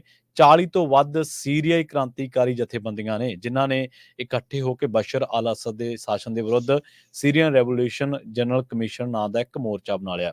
ਤੁਸੀਂ ਜਿਹੜੀ ਜਥੇਬੰਦੀ ਇਸਲਾਮਿਕ ਸਟੇਟ ISIS ਦੇ ਬਾਰੇ ਸੁਣਦੇ ਹੋ, ਉਹ ਇਹਨਾਂ ਇਲਾਕਿਆਂ ਦੇ ਵਿੱਚ ਇੱਥੋਂ ਉਹ ਚੱਲਦੀ ਹੈ। ਉਸ ਤੋਂ ਬਾਅਦ ਇਰਾਕ, ਉਸ ਤੋਂ ਬਾਅਦ ਫਿਰ ਉਹਨੇ ਯੂਰਪ ਦੇ ਵਿੱਚ ਕਈ ਘਟਨਾਵਾਂ ਨੂੰ ਅੰਜਾਮ ਦਿੱਤਾ ਤੇ ਹੁਣ ਆਪਾਂ ਜਿਹੜਾ ਰੂਸ ਦੇ ਵਿੱਚ ਮਿਊਜ਼ਿਕ ਕੰਸਰਟ ਤੇ ਜਿਹੜਾ ਹਮਲਾ ਹੋਇਆ ਸੀਗਾ ਉਸ ਸੰਬੰਧ ਦੇ ਵਿੱਚ ਵੀ ਆਪਾਂ ਦੇਖਦੇ ਹਾਂ ਕਿ ਉਹਦੇ ਲੜਾਕਿਆਂ ਨੂੰ ਗ੍ਰਿਫਤਾਰ ਕੀਤਾ ਗਿਆ। ਉਹ ਜਿਹੜੀ ਜਥੇਬੰਦੀ ਆ ਉਹਦੇ ਹਥਿਆਰਬੰਦ ਲੜਾਕੇ ਇਹਨਾਂ ਜਿਹੜੀਆਂ ਤਾਕਤਾਂ ਨੇ ਉੱਥੇ ਉਹਨਾਂ ਦੇ ਵਿਰੁੱਧ ਜੱਦੋ-ਜਹਿਦ ਕਰ ਰਹੇ ਨੇ। ਹਾਲਾਂਕਿ ਉੱਥੇ ਹੋਰ ਵੀ ਨੇ, ਕੁਰਦਿਸ਼ ਲੜਾਕੇ ਵੀ ਨੇ, ਉੱਥੇ ਹੋਰ ਕਈ ਤਰ੍ਹਾਂ ਦੀਆਂ ਜਥੇਬੰਦੀਆਂ ਵੀ ਨੇ। ਹੁਣ ਉਹਨਾਂ ਨੇ ਜਿਹੜਾ ਜਨਰਲ ਰੈਵੋਲੂਸ਼ਨ ਕਮਿਸ਼ਨ ਬਣਾਇਆ, ਮੋਰਚਾ ਬਣਾਇਆ, ਇਹਨੇ ਮਾਰਚ ਮਹੀਨੇ ਦੇ ਅੱਧ ਦੇ ਵਿੱਚ ਆ ਕੇ ਲੋਕਤੰਤਰ ਦੀ ਸਥਾਪਨਾ ਦੇ ਲਈ ਜਿਹੜੀ ਲਹਿਰ ਦੀ ਮਜ਼ਬੂਤੀ ਸੀ ਉਹ ਰਾਜਨੀਤਿਕ ਤੇ ਮੀਡੀਆ ਦੀ ਹਮਾਇਤ ਪ੍ਰਾਪਤ ਕਰਨ ਦੇ ਲਈ ਯਤਨ ਸ਼ੁਰੂ ਕੀਤੇ ਸੀਗੇ। ਤੇ ਇਸ ਤੋਂ ਇਲਾਵਾ ਜਿਹੜਾ ਸੀਰੀਆ ਦਾ ਰਾਸ਼ਟਰਪਤੀ ਹੈ ਬਸ਼ਰ ਅਲ ਅਸਦ, ਉਹ ਕਹਿੰਦੇ ਕਿ ਇੰਨਾ ਉਹ ਹੰਕਾਰ ਭਰਿਆ ਉਹਦਾ ਵਤੀਰਾ, ਇੰਨਾ ਹੰਕਾਰੀ ਉਹ ਬੰਦਾ ਕਿ ਇੰਨੇ ਕੁਛ ਹੋ ਜਾਣ ਦੇ ਬਾਵਜੂਦ, ਸੀਰੀਆ ਦੇ ਵਿੱਚ ਇੰਨੀ ਤਬਾਹੀ ਹੋ ਜਾਣ ਦੇ ਬਾਵਜੂਦ ਉਹ ਬੰਦਾ ਜਿਹੜਾ ਉਹ ਹਲੇ ਤੱਕ ਸੱਤਾ ਛੱਡਣ ਨੂੰ ਤਿਆਰ ਨਹੀਂ ਹੈ। ਤੇ ਹੁਣ ਉਹਦਾ 3 ਅਰਬ ਸ਼ਾਸਕਾਂ, ਪੱਛਮੀ ਆਗੂਆਂ ਦੇ ਨਾਲ ਮਿਲ ਜਾਣਾ ਕਹਿੰਦੇ ਸੀਰੀਆ ਤੇ ਜਿਹੜਾ ਸੰਕਟ ਰਿਹਾ ਉਹਦੇ ਗਹਿਰਾ ਰਹੇ, ਡੂੰਘੇ ਹੋ ਰਹੇ ਸੀਰੀਆ ਦੇ ਸੰਕਟ ਨੂੰ ਤੰਗ ਨਜ਼ਰੀਏ ਨੂੰ ਜ਼ਾਹਰ ਕਰਦਾ। ਤੇ ਇਹ ਜਿਹੜਾ ਆਗੂ ਹੈ, ਸੀਰੀਆਈ ਆਗੂ, ਇਹ ਸ਼ੀਆ ਮੁਸਲਮਾਨ ਭਾਈਚਾਰੇ ਦੇ ਵਿੱਚ ਆਉਂਦਾ ਤੇ ਅਲਾਵੀਟ ਘਰਾਣੇ ਦੇ ਨਾਲ ਸੰਬੰਧ ਰੱਖਦਾ। ਅਲਾਵੀਟ ਸ਼ਾਸਕ ਜਿਹੜੇ ਨੇ ਉਹ ਬਹੁ ਗਿਣਤੀ ਸੁੰਨੀ ਭਾਈਚਾਰੇ ਦੇ ਵਿਰੋਧ ਨੂੰ ਹਮੇਸ਼ਾ ਉਹਨਾਂ ਨੇ ਬੇਰਹਿਮੀ ਦੇ ਨਾਲ ਕੁਚਲਿਆ ਸੀ, ਪਰ ਹੁਣ ਇਸ ਖਿੱਤੇ ਦੇ ਵਿੱਚ ਉਹ ਆਪਣੇ ਪੱਖ ਦੇ ਵਿੱਚ ਚੱਲ ਰਹੀ ਹਵਾ ਕਰਕੇ ਸੁੰਨੀ ਭਾਈਚਾਰਾ ਆਪਣੀ ਲੜਾਈ ਅੱਧ ਵਾਟੇ ਛੱਡਣ ਦੇ ਲਈ ਤਿਆਰ ਨਹੀਂ ਹੈ। ਸੋ ਦੋ ਭਾਈਚਾਰਿਆਂ ਦੀ, ਮੁਸਲਿਮ ਭਾਈਚਾਰਿਆਂ ਦੀ ਇਹ ਲੜਾਈ ਹੈ ਜਿਹਦੇ ਵਿੱਚ ਇੱਕ ਸੱਤਾ ਤੇ ਹੈ ਤੇ ਦੂਜਾ ਸੱਤਾ ਤੋਂ ਬਾਹਰ ਹੈ। ਮਿਸਰ ਤੇ ਟਿਊਨੀਸ਼ੀਆ ਦੇ ਵਾਂਗ ਕਹਿੰਦੇ ਸੀਰੀਆ ਦੇ ਵਿੱਚ ਵੀ ਹੁਣ ਤਬਦੀਲੀ ਦੀ ਹਵਾ ਰੁਮਕਣ ਲੱਗੀ ਹੈ ਤੇ ਨਿਜ਼ਾਮ ਸ਼ਾਇਦ ਬਦਲਣ ਵਾਲਾ ਹੈ। ਅਮਰੀਕਾ ਦੇ ਸਾਬਕਾ ਰਾਸ਼ਟਰਪਤੀ ਬਰੈਕ ਓਬਾਮਾ, ਬ੍ਰਿਟਿਸ਼ ਪ੍ਰਧਾਨ ਮੰਤਰੀ ਡੇਵਿਡ ਕੈਮਰੂਨ, ਫਰਾਂਸ ਦੇ ਰਾਸ਼ਟਰਪਤੀ Nicolas Sarkozy German chancellor Angela Merkel ਤੇ ਯੂਰਪੀਅਨ ਯੂਨੀਅਨ ਨੇ ਇਹ ਸਪਸ਼ਟ ਸੰਕੇਤ ਦਿੱਤਾ, ਪਿਛਲੇ ਦਿਨਾਂ ਦੇ ਵਿੱਚ ਸੰਕੇਤ ਦਿੱਤਾ ਕਿ ਇਹ ਜਿਹੜਾ ਬੰਦਾ ਹੈ ਇਹ ਸੀਰੀਆ ਤੇ ਰਾਜ ਕਰਨ ਦਾ ਆਪਣਾ ਜਿਹੜਾ ਹੱਕ ਆ ਉਹ ਗਵਾ ਬੈਠਾ ਤੇ ਇਹਨੂੰ ਹੁਣ ਲਾਂਭੇ ਹੋ ਜਾਣਾ ਚਾਹੀਦਾ ਹੈ। ਜੇਕਰ ਤੁਸੀਂ ਗੂਗਲ ਤੇ ਸੀਰੀਅਨ ਰਿਫਿਊਜੀਜ਼ ਦੀਆਂ ਤਸਵੀਰਾਂ ਦੇਖੋਗੇ, ਉੱਥੋਂ ਦੇ ਜੰਗ ਪ੍ਰਭਾਵਿਤ ਲੋਕਾਂ ਦੀਆਂ ਤਸਵੀਰਾਂ ਦੇਖੋਗੇ ਤਾਂ ਤੁਹਾਡਾ ਮਨ ਭਾਵੁਕ ਹੋ ਜਾਊਗਾ। ਇੰਨੇ ਬਦਤਰ ਹਾਲਾਤ ਉਹਨਾਂ ਇਲਾਕਿਆਂ ਦੇ ਵਿੱਚ ਹੋ ਚੁੱਕੇ ਨੇ ਜੀ। ਅਗਲੀ ਖਬਰ ਵਿੱਚ ਚਲੀਏ। ਅਮਰੀਕਾ ਬਹੁਤ ਜਲਦੀ ਚਾਈਨਾ ਦੀਆਂ ਉਹ ਚਿਪ ਫੈਕਟਰੀਆਂ ਦਾ ਨਾਮ ਡਿਸਕਲੋਜ਼ ਕਰ ਸਕਦਾ ਆ, ਜਿਨ੍ਹਾਂ ਨੂੰ ਟੈਕਨੋਲੋਜੀ ਦੇ ਬਾਬਤ ਜੋ ਕੀ ਟੂਲਸ ਹੈਗੇ ਆ ਉਹ ਨਹੀਂ ਦਿੱਤੇ ਜਾ ਰਹੇ ਹੈਗੇ। ਯੂਐਸ ਦੇ ਵਿੱਚ ਬਹੁਤ ਸਾਰੇ ਲੋਕ ਜੋ ਬਿਜ਼ਨਸ ਵਾਲੇ ਆ ਉਹ ਇਸ ਕਰਕੇ ਫਿਕਰਮੰਦ ਆ ਵੀ ਸਾਨੂੰ ਪਤਾ ਨਹੀਂ ਚੱਲ ਰਿਹਾ ਵੀ ਕਿਹੜੀ ਕੰਪਨੀਆਂ ਦੇ ਨਾਲ ਬਿਜ਼ਨਸ ਉੱਥੇ ਕੀਤਾ ਜਾਵੇ ਜਾਂ ਨਹੀਂ। ਕਮਰਸ ਡਿਪਾਰਟਮੈਂਟ ਨੇ 2022 ਦੇ ਵਿੱਚ ਯੂਐਸ ਦੀਆਂ ਕੰਪਨੀਆਂ ਨੂੰ ਜੋ ਚਾਈਨਾ ਦੇ ਵਿੱਚ ਫੈਕਟਰੀਜ਼ ਆ ਉਹਨਾਂ ਨੂੰ ਐਡਵਾਂਸ ਚਿਪਸ ਜੋ ਬਣਾਉਂਦੀਆਂ ਹੈਗੀਆਂ ਆ, ਜੋ ਟੂਲਸ ਉਹਨਾਂ ਲਈ ਵਰਤੇ ਜਾਂਦੇ ਆ, ਉਹ ਸ਼ਿਪਿੰਗ ਕਰਨ ਤੋਂ ਜਿਹੜਾ ਮਨਾ ਕਰ ਦਿੱਤਾ ਸੀਗਾ। ਕੰਪਨੀਆਂ ਹੁਣ ਇਹ ਕਹਿ ਰਹੀਆਂ ਵੀ ਸਾਨੂੰ ਇਹ ਨਹੀਂ ਪਤਾ ਲੱਗ ਰਿਹਾ ਵੀ ਕਿਹੜੀਆਂ ਚਾਈਨਾ ਦੀਆਂ ਕੰਪਨੀਆਂ ਜੋ ਐਡਵਾਂਸ ਚਿਪ ਬਣਾਉਂਦੀਆਂ, ਜੋ ਕਮਰਸ ਡਿਪਾਰਟਮੈਂਟ ਨੇ ਉਹਨਾਂ ਨੂੰ ਬੈਨ ਕੀਤਾ ਹੈਗਾ। ਸੋ ਯੂਐਸ ਬਹੁਤ ਜਲਦੀ ਕਹਿੰਦੇ ਵੀ ਉਹਨਾਂ ਦੇ ਨਾਮ ਡਿਸਕਲੋਜ਼ ਕਰ ਦਊਗਾ ਤਾਂ ਕਿ ਜੋ ਹੋਰ ਕੰਪਨੀਆਂ ਜਿਨ੍ਹਾਂ ਦੇ ਨਾਲ ਯੂਐਸ ਦੀਆਂ ਕੰਪਨੀਆਂ ਬਿਜ਼ਨਸ ਕਰਨਾ ਚਾਹੁੰਦੀਆਂ ਆ ਉਹ ਕਰ ਸਕਦੀਆਂ ਹੈਗੀਆਂ। ਦੂਸਰੇ ਪਾਸੇ ਜੋ ਚਾਈਨੀਜ਼ ਅੰਬੈਸੀ ਦੇ ਸਪੋਕਸਪਰਸਨ ਵਾਸ਼ਿੰਗਟਨ ਡੀਸੀ ਦੇ ਵਿੱਚ ਹੈਗੇ ਆ, ਉਹ ਕਹਿੰਦੇ ਆ ਵੀ ਅਮਰੀਕਾ ਵਾਲੇ ਜੋ ਬਿਨਾਂ ਰੀਜ਼ਨ ਤੋਂ ਨੈਸ਼ਨਲ ਸਿਕਿਉਰਿਟੀ ਦਾ ਇਸ਼ੂ ਖੜਾ ਕਰ ਰਹੇ ਹੈਗੇ ਆ ਤੇ ਆਪਣੀ ਸਟੇਟ ਦੀਆਂ ਪਾਵਰ ਨੂੰ ਯੂਜ਼ ਕਰ ਰਹੇ ਹੈਗੇ ਆ ਤਾਂ ਕਿ ਚਾਈਨੀਜ਼ ਕੰਪਨੀ ਨੂੰ ਸਪਰੈਸ ਕੀਤਾ ਜਾ ਸਕੇ। ਸੋ ਪਰ ਉਹ ਕਹਿੰਦੇ ਵੀ ਅਸੀਂ ਓਪਨ ਹੈਗੇ ਬਿਜ਼ਨਸ ਕਰਨ ਲਈ ਤੇ ਅਸੀਂ ਕਿਸੇ ਤਰ੍ਹਾਂ ਦਾ ਵੀ ਕੋਈ ਐਸਪੀਨਾਜ ਜਾਂ ਪ੍ਰਾਈਵੇਸੀ ਜਿਹੜੀ ਕਿਸੇ ਦੀ ਉਹਦੇ ਅਗੇਂਸਟ ਨਹੀਂ ਜਾ ਰਹੇ ਹੈਗੇ। ਸੋ ਇਸ ਕਰਕੇ ਜੋ ਅਮਰੀਕਾ ਦੀਆਂ ਕੰਪਨੀਆਂ ਆ ਉਹਨਾਂ ਨੂੰ ਜੋ ਵੀ ਟੂਲਸ ਵਰਤੇ ਜਾ ਰਹੇ ਆ ਐਡਵਾਂਸਡ ਚਿਪ ਟੈਕਨੋਲੋਜੀ ਦੇ ਲਈ ਚਾਈਨਾ ਦੇ ਵਿੱਚ ਉਹ ਪ੍ਰੋਵਾਈਡ ਕਰ ਦਿੱਤੇ ਜਾਣੇ ਚਾਹੀਦੇ ਆ ਜੀ। ਹਰਜੋਤ ਸਿੰਘ ਜੀ, ਇੱਥੇ ਆਪਾਂ ਇੱਕ ਬ੍ਰੇਕ ਦੇ ਲਈ ਰੁਕਦੇ ਹਾਂ ਜੀ। ਬ੍ਰੇਕ ਤੋਂ ਪਾਰ ਖਬਰਾਂ ਦਾ ਸਿਲਸਿਲਾ ਇਸੇ ਤਰ੍ਹਾਂ ਜਾਰੀ ਰੱਖਾਂਗੇ। ਸਰੋਤਿਓ ਤੁਸੀਂ ਵੀ ਜੁੜੇ ਰਹੋ ਪੰਜਾਬੀ ਰੇਡੀਓ USA ਦੇ ਨਾਲ। ਜਲਦ ਵਾਪਸੀ ਇੱਕ ਸ਼ਾਰਟ ਬ੍ਰੇਕ ਤੋਂ ਬਾਅਦ।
ਬ੍ਰੇਕ ਤੋਂ ਬਾਅਦ ਇੱਕ ਵਾਰ ਮੁੜ ਤੋਂ ਤੁਹਾਡਾ ਸਾਰਿਆਂ ਦਾ ਸਵਾਗਤ ਹੈ ਪ੍ਰੋਗਰਾਮ ਅਪਡੇਟ ਅਮਰੀਕਾ ਦੇ ਵਿੱਚ। ਤੁਸੀਂ ਜੁੜੇ ਹੋਏ ਹੋ ਪੰਜਾਬੀ ਰੇਡੀਓ ਯੂਐਸਏ ਦੇ ਨਾਲ ਤੇ ਆਪਣੇ ਨਾਲ ਇੱਕ ਵਾਰ ਮੁੜ ਤੋਂ ਜੁੜ ਚੁੱਕੇ ਨੇ ਹਰਜੋਤ ਸਿੰਘ ਖਾਲਸਾ ਜੀ। ਬ੍ਰੇਕ ਤੋਂ ਬਾਅਦ ਸਵਾਗਤ ਹੈ ਹਰਜੋਤ ਸਿੰਘ ਜੀ, ਸਤਿ ਸ਼੍ਰੀ ਅਕਾਲ। ਸਤਿ ਸ਼੍ਰੀ ਅਕਾਲ, ਧੰਨਵਾਦ ਜੀ ਆਇਆਂ ਨੂੰ ਜੀ। ਅਗਲੀਆਂ ਖਬਰਾਂ ਵੱਲ ਚਲੀਏ ਤੇ ਪਿਛਲੇ ਦਿਨਾਂ ਦੇ ਵਿੱਚ ਜਰਮਨ ਵਾਲਿਆਂ ਨੇ ਜਦੋਂ ਇੰਡੀਆ ਦੇ ਵਿੱਚ ਜੋ ਦਿੱਲੀ ਦੇ ਚੀਫ ਮਿਨਿਸਟਰ ਹੈਗੇ ਆ ਉਹਨਾਂ ਨੂੰ ਅਰੈਸਟ ਕਰ ਲਿਆ ਗਿਆ ਸੀ। ਉਸ ਤੋਂ ਬਾਅਦ ਉਹਨਾਂ ਨੇ ਸਟੇਟਮੈਂਟ ਦਿੱਤੀ ਸੀ ਜਰਮਨ ਵਾਲਿਆਂ ਨੇ ਵੀ ਇਹ ਜਿਹੜਾ ਆ ਤੁਸੀਂ ਧੱਕਾ ਕਰ ਰਹੇ ਹੋ, ਆਪੋਜੀਸ਼ਨ ਦੇ ਜੋ ਲੀਡਰ ਆ ਉਹਨਾਂ ਨੂੰ ਅੰਦਰ ਕਰ ਰਹੇ ਆ। ਉਸ ਤੋਂ ਬਾਅਦ ਅਮਰੀਕਾ ਵਾਲਿਆਂ ਨੇ ਵੀ ਜੋ ਸਟੇਟਮੈਂਟ ਜਾਰੀ ਕੀਤੀ ਅਰਵਿੰਦ ਕੇਜਰੀਵਾਲ ਉਹਨਾਂ ਦੇ ਹੱਕ ਦੇ ਵਿੱਚ। ਇੰਡੀਆ ਦੇ ਫੋਰਨ ਮਿਨਿਸਟਰੀ ਨੇ ਬਹੁਤ ਜਲਦੀ ਜਰਮਨ ਵਾਲਿਆਂ ਦੇ ਜੋ ਕੌਂਸਲੇਟ ਸੀ ਤੇ ਨਾਲ ਦੀ ਨਾਲ ਯੂਐਸ ਦੇ ਜਿਹੜੇ ਜਰਨਲਿਸਟ ਡਿਪਲੋਮੈਟ ਸੀ ਉਹਨਾਂ ਨੂੰ ਸੰਮਨ ਵੀ ਕੀਤਾ ਤੇ ਉਹਨਾਂ ਨੇ ਇਹ ਕਿਹਾ ਵੀ ਇਹ ਬਾਹਰਲੇ ਮੁਲਕ ਦੀ ਜਿਹੜੀ ਇੰਟਰਫੀਰੈਂਸ ਆ ਸਾਡੇ ਮੁਲਕ ਦੇ ਵਿੱਚ, ਸਾਡਾ ਜਿਹੜਾ ਜੁਡੀਸ਼ਰੀ ਸਿਸਟਮ ਆ ਸਟਰੋਂਗ ਆ, ਉਹ ਜੋ ਵੀ ਡਿਸਾਈਡ ਕਰੂਗਾ ਉਹ ਆਪ ਹੀ ਫਿਗਰ ਆਊਟ ਕਰੂਗਾ। ਤੇ ਅਮਰੀਕਾ ਵਾਲਿਆਂ ਨੇ ਇੱਕ ਵਾਰੀ ਫਿਰ ਜੋ ਆ ਅਰਵਿੰਦ ਕੇਜਰੀਵਾਲ ਉਹਨਾਂ ਦੇ ਹੱਕ ਦੇ ਵਿੱਚ ਸਟੇਟਮੈਂਟ ਦਿੱਤੀ ਕਿ ਆਪੋਜੀਸ਼ਨ ਨੂੰ ਇਲੈਕਸ਼ਨ ਦੇ ਦੌਰਾਨ ਜਿਹੜਾ ਅਰੈਸਟ ਕਰਨਾ ਆ ਇਹ ਮਾੜੀ ਗੱਲ ਹੈਗੀ ਆ। ਤੇ ਜਰਮਨ ਵਾਲਿਆਂ ਨੇ ਇਹ ਕਿਹਾ ਵੀ ਜੇ ਅਸੀਂ billions of dollar the business India ਦੇ ਨਾਲ ਕਰਦੇ ਆ ਤੇ ਸਾਨੂੰ ਇਹ ਵੀ ਅੱਖ ਰੱਖਣੀ ਪੈਣੀ ਆ ਵੀ ਉਹ ਮੁਲਕ ਕਿੱਧਰ ਨੂੰ ਜਾ ਰਿਹਾ, ਆਉਣ ਵਾਲੇ ਸਮੇਂ ਦੇ ਵਿੱਚ ਕਿੱਦਾਂ ਦੇ ਲੀਡਰ ਹੋਣਗੇ, ਕਿਤੇ ਸਾਡਾ ਜਿਹੜੇ ਪੈਸੇ ਇਨਵੈਸਟ ਕਰ ਰਹੇ ਆ ਉਹ ਮਿੱਟੀ ਦੇ ਵਿੱਚ ਤਾਂ ਨਾ ਮਿਲ ਜਾਊਗੇ, ਕਿਸ ਤਰ੍ਹਾਂ ਹੋਊਗਾ। ਸੋ ਇਸ ਕਰਕੇ ਉਹ ਕਹਿੰਦੇ ਆ ਵੀ ਅਸੀਂ ਇਹ ਗੱਲਬਾਤ ਕੀਤੀ ਹੈਗੀ ਆ। ਪਰ ਉਸ ਸਮੇਂ ਦੇ ਉੱਤੇ ਇੰਡੀਆ ਵਾਲੇ ਇਹ ਭੁੱਲ ਜਾਂਦੇ ਆ ਜਿਸ ਟਾਈਮ ਦੇ ਉੱਤੇ ਇੰਡੀਆ ਦੇ ਪ੍ਰਾਈਮ ਮਿਨਿਸਟਰ ਨਰਿੰਦਰ ਮੋਦੀ ਹੁਣੀ ਹੂਸਟਨ ਟੈਕਸਸ ਦੇ ਵਿੱਚ ਆਉਂਦੇ ਆ ਤੇ ਉੱਥੇ ਪ੍ਰੈਜ਼ੀਡੈਂਟ ਟਰੰਪ ਹੋਣਾ ਦੇ ਨਾਲ ਜਿਹੜੀ ਇਹਨਾਂ ਦੀ ਹੋਲੀ ਮੋਡੀ ਰੈਲੀ ਹੁੰਦੀ ਹੈਗੀ ਆ ਉਹ ਕਰਦੇ ਹੈਗੇ ਆ ਤੇ ਬਲਕਿ ਓਪਨਲੀ ਪ੍ਰੈਜ਼ੀਡੈਂਟ ਟਰੰਪ ਹੋਣਾ ਦੀ ਜੋ ਆ ਉਹ ਸਪੋਰਟ ਕਰਦੇ ਹੈਗੇ ਆ। ਇੰਡੀਆ ਦੇ ਜਿਹੜੇ ਫੋਰਨ ਮਿਨਿਸਟਰ ਜੈ ਸ਼ੰਕਰ ਆ ਉਹ ਜ਼ਹਿਰ ਉਗਲਦੇ ਰਹਿੰਦੇ ਆ ਖਾਸ ਕਰਕੇ ਸਿੱਖਾਂ ਦੇ ਅਗੇਂਸਟ ਤੇ ਉਹ ਹਮੇਸ਼ਾ ਕਹਿੰਦੇ ਰਹਿੰਦੇ ਆ ਵੀ ਯੂਐਸ ਤੇ ਜਿਹੜੇ ਕੈਨੇਡਾ ਆ ਉਹ ਸਿੱਖ ਟੈਰਰਿਸਟ ਨੂੰ ਹਾਰਬਰ ਕਰਦੇ ਆ। ਸੋ ਉਹਨਾਂ ਦਾ ਕਹਿਣ ਦਾ ਮਤਲਬ ਇਹ ਆ ਵੀ ਬਹੁਤੇ ਜਿਹੜੇ ਸਿੱਖ ਆ ਉਹ ਟੈਰਰਿਸਟ ਹੀ ਹੈਗੇ ਆ। ਪਰ ਪਤਾ ਨਹੀਂ ਅੱਜ ਦੀ ਡੇਟ ਦੇ ਵਿੱਚ ਹਜੇ ਵੀ ਕਈ ਜਿਹੜੇ ਲੋਕ ਆ ਉਹ ਉਹਨਾਂ ਦੇ ਹੱਕ ਦੇ ਵਿੱਚ ਕਿਉਂ ਬੋਲਦੇ ਰਹਿੰਦੇ ਹੈਗੇ ਆ। ਕੈਨੇਡਾ ਦੇ ਪ੍ਰਾਈਮ ਮਿਨਿਸਟਰ ਜਸਟਿਨ ਟਰੂਡੋ ਹੋਣਾ ਨੇ ਕਿ ਜਿਸ ਤਰ੍ਹਾਂ ਦੇ ਨਾਲ ਹਰਦੀਪ ਸਿੰਘ ਨਿੱਜਰ ਹੋਣਾ ਦੇ ਕਤਲ ਨੂੰ ਲੈ ਕੇ ਜੋ ਪਾਰਲੀਮੈਂਟ ਵਿੱਚ ਕਿਹਾ ਸੀ ਉਸ ਤੋਂ ਬਾਅਦ ਬਹੁਤ ਕੁਝ ਦੁਨੀਆ 'ਚ ਵਾਪਰਿਆ। ਅਮਰੀਕਾ ਵਾਲਿਆਂ ਨੇ ਓਪਨਲੀ ਨਿਖਿਲ ਗੁਪਤਾ ਨੂੰ ਫੜ ਲਿਆ। ਉਸ ਤੋਂ ਬਾਅਦ ਡਾਕੂਮੈਂਟਰੀਆਂ ਆਈਆਂ, ਕੈਨੇਡਾ ਦੀ 5th ਸਟੇਟ ਆਈ, ਆਸਟ੍ਰੇਲੀਆ ਦੀ ABC ਦੀ ਡਾਕੂਮੈਂਟਰੀ ਆਈ, ਉਸ ਤੋਂ ਪਹਿਲਾਂ BBC ਦੀ ਇੱਕ ਡਾਕੂਮੈਂਟਰੀ ਸਿੱਖਾਂ ਦੇ ਸੰਬੰਧ ਵਿੱਚ ਆਈ ਤੇ ਸਾਰੀਆਂ ਦੀਆਂ ਸਾਰੀਆਂ ਉਹ ਇੰਡੀਆ ਦੀ ਸਰਕਾਰ ਨੇ ਇੰਡੀਆ ਦੇ ਵਿੱਚ ਬੈਨ ਕਰ ਦਿੱਤੀਆਂ। ਹੁਣ ਤੁਸੀਂ ਦੇਖੋ ਵੀ ਜੇ ਐਡੀਆਂ ਵੱਡੀਆਂ ਆਰਗੇਨਾਈਜੇਸ਼ਨਸ ਦੀਆਂ ਇੰਨੀਆਂ ਹੀ ਵੈਲ ਐਜੂਕੇਟਡ ਤੇ ਵੈਲ ਰਿਸਰਚਡ ਡਾਕੂਮੈਂਟਰੀ, ਹਾਲਾਂਕਿ ਉਹਨੇ ਇੰਡੀਆ ਦੇ ਵੀ ਕਈ ਬੰਦਿਆਂ ਦਾ ਪੱਖ ਉਹਦੇ ਵਿੱਚ ਰੱਖਿਆ ਹੈਗਾ, ਉਹਨਾਂ ਨੂੰ ਬੈਨ ਕੀਤਾ ਜਾਂਦਾ। ਜਿਹੜੇ ਛੋਟੇ ਮੋਟੇ ਜਿਹੜੇ ਜਰਨਲਿਸਟ ਹੈਗੇ ਆ ਜਿਨ੍ਹਾਂ ਦੇ YouTube ਚੈਨਲ ਚੱਲਦੇ ਆ ਉਹਨਾਂ ਨੂੰ ਤਾਂ ਬੰਦ ਕਰਨ ਦੇ ਵਿੱਚ ਉਹ 1 ਮਿੰਟ ਵੀ ਨਹੀਂ ਲਾਉਂਦੇ ਹੈਗੇ। ਸੋ ਬਹੁਤ ਵਾਰ ਲੋਕ ਇਹ ਸੋਚਦੇ ਆ ਵੀ ਅਮਰੀਕਾ ਤੇ ਕੈਨੇਡਾ ਇੰਡੀਆ ਦੇ ਜਿਹੜੇ ਰਿਲੇਸ਼ਨ ਬਹੁਤ ਵਧੀਆ ਹੈਗੇ ਆ, ਆਉਣ ਵਾਲੇ ਸਮੇਂ 'ਚ ਜੋ ਇਹਨਾਂ ਨੇ ਬਹੁਤ billions of dollar the business ਕਰਨਾ ਆ। ਪਰ ਜਿੱਥੇ ਕਿਤੇ ਵੀ ਅਮਰੀਕਾ ਨੂੰ, ਕੈਨੇਡਾ ਨੂੰ, ਈਵਨ ਆਸਟ੍ਰੇਲੀਆ ਨੂੰ ਜਾਂ ਹੋਰ ਜਿਹੜੇ ਮੁਲਕ ਹੈਗੇ ਵੈਸਟ ਦੇ, ਜਰਮਨ, ਉਹਨਾਂ ਨੂੰ ਲੱਗਦਾ ਹੈ ਵੀ ਕਿਸੇ ਦੇ ਨਾਲ ਧੱਕਾ ਹੁੰਦਾ ਆ, ਉਹ ਓਪਨਲੀ ਬੋਲਦੇ ਹੈਗੇ ਆ। ਹਾਲਾਂਕਿ ਇੰਡੀਆ ਦਾ ਜਿਹੜਾ 99% ਜਿਹੜਾ ਮੀਡੀਆ ਆ ਉਹ ਗੋਦੀ ਮੀਡੀਆ ਬਣ ਚੁੱਕਾ ਹੈਗਾ। ਉਹ ਪੂਰੀ ਤਰ੍ਹਾਂ ਇੰਡੀਆ ਦੇ ਵਿੱਚ ਮਿਨੋਰਟੀਜ਼ ਦੇ ਅਗੇਂਸਟ ਜੋ ਆ ਉਹ ਜ਼ਹਿਰ ਫੈਲਾ ਰਿਹਾ ਹੈਗਾ। ਸੋ ਵਾਸ਼ਿੰਗਟਨ ਪੋਸਟ ਨੇ ਜਿਹੜੀ ਸਟੋਰੀ ਆ ਅੱਜ ਰਨ ਕੀਤੀ ਹੈਗੀ ਆ ਵੀ ਇੰਡੀਆ ਵਾਲਿਆਂ ਨੇ ਸ਼ਾਰਪਲੀ ਰਿਐਕਟ ਕੀਤਾ ਹੈਗਾ ਯੂਐਸ ਦਾ, ਜਰਮਨ ਦੇ ਕ੍ਰਿਟਿਸਿਜ਼ਮ ਦਾ। ਉਹ ਜੋ ਕ੍ਰਿਟਿਸਿਜ਼ਮ ਸੀ ਉਹ ਡੈਮੋਕ੍ਰੇਸੀ ਨੂੰ ਲੈ ਕੇ ਤੇ ਹਿਊਮਨ ਰਾਈਟਸ ਨੂੰ ਲੈ ਕੇ ਸੀ। ਤੁਸੀਂ ਦੇਖੋ ਕਿ ਹਰਜੋਤ ਸਿੰਘ ਜੀ ਲਗਾਤਾਰ ਪੰਜਾਬੀ ਰੇਡੀਓ ਯੂਐਸਏ ਤੇ ਹਰ ਘਟਨਾ ਦੇ ਸੰਬੰਧ ਦੇ ਵਿੱਚ ਆਪਾਂ ਫੋਲੋ ਅਪ ਹਮੇਸ਼ਾ ਜਿਹੜਾ ਕਰਦੇ ਰਹੀਦਾ ਔਰ ਸਾਡੇ ਸਰੋਤਿਆਂ ਨੂੰ ਜਾਣਕਾਰੀਆਂ ਸਾਂਝੀ ਕਰਦੇ ਰਹੀਦਾ। ਤੁਹਾਡੇ ਲਈ ਉਹ ਅਦਾਰੇ ਬਚਣੇ ਬਹੁਤ ਜ਼ਰੂਰੀ ਆ ਜਿਹੜੇ ਲੋਕਾਂ ਦੀ ਗੱਲ ਕਰਦੇ ਆ। ਤੁਹਾਡੇ ਲਈ ਉਹ ਅਦਾਰੇ ਬਚਣੇ ਬਹੁਤ ਜ਼ਰੂਰੀ ਆ ਜਿਹੜੇ ਸਰਕਾਰ ਦੀ ਅੱਖ ਦੇ ਵਿੱਚ ਅੱਖ ਪਾ ਕੇ ਗੱਲ ਕਰਦੇ ਆ। ਪੰਜਾਬੀ ਰੇਡੀਓ ਯੂਐਸਏ ਪਿਛਲੇ 1 ਦਹਾਕੇ ਤੋਂ ਵੱਧ ਸਮੇਂ ਤੋਂ ਇਹੀ ਕੰਮ ਕਰ ਰਿਹਾ ਔਰ ਇਹ ਅਸੀਂ ਕਦੇ ਕਿਸੇ ਨੂੰ ਨਹੀਂ ਕਿਹਾ ਕਿ ਤੁਸੀਂ ਇਹ ਕਰੋ, ਤੁਸੀਂ ਉਹ ਕਰੋ।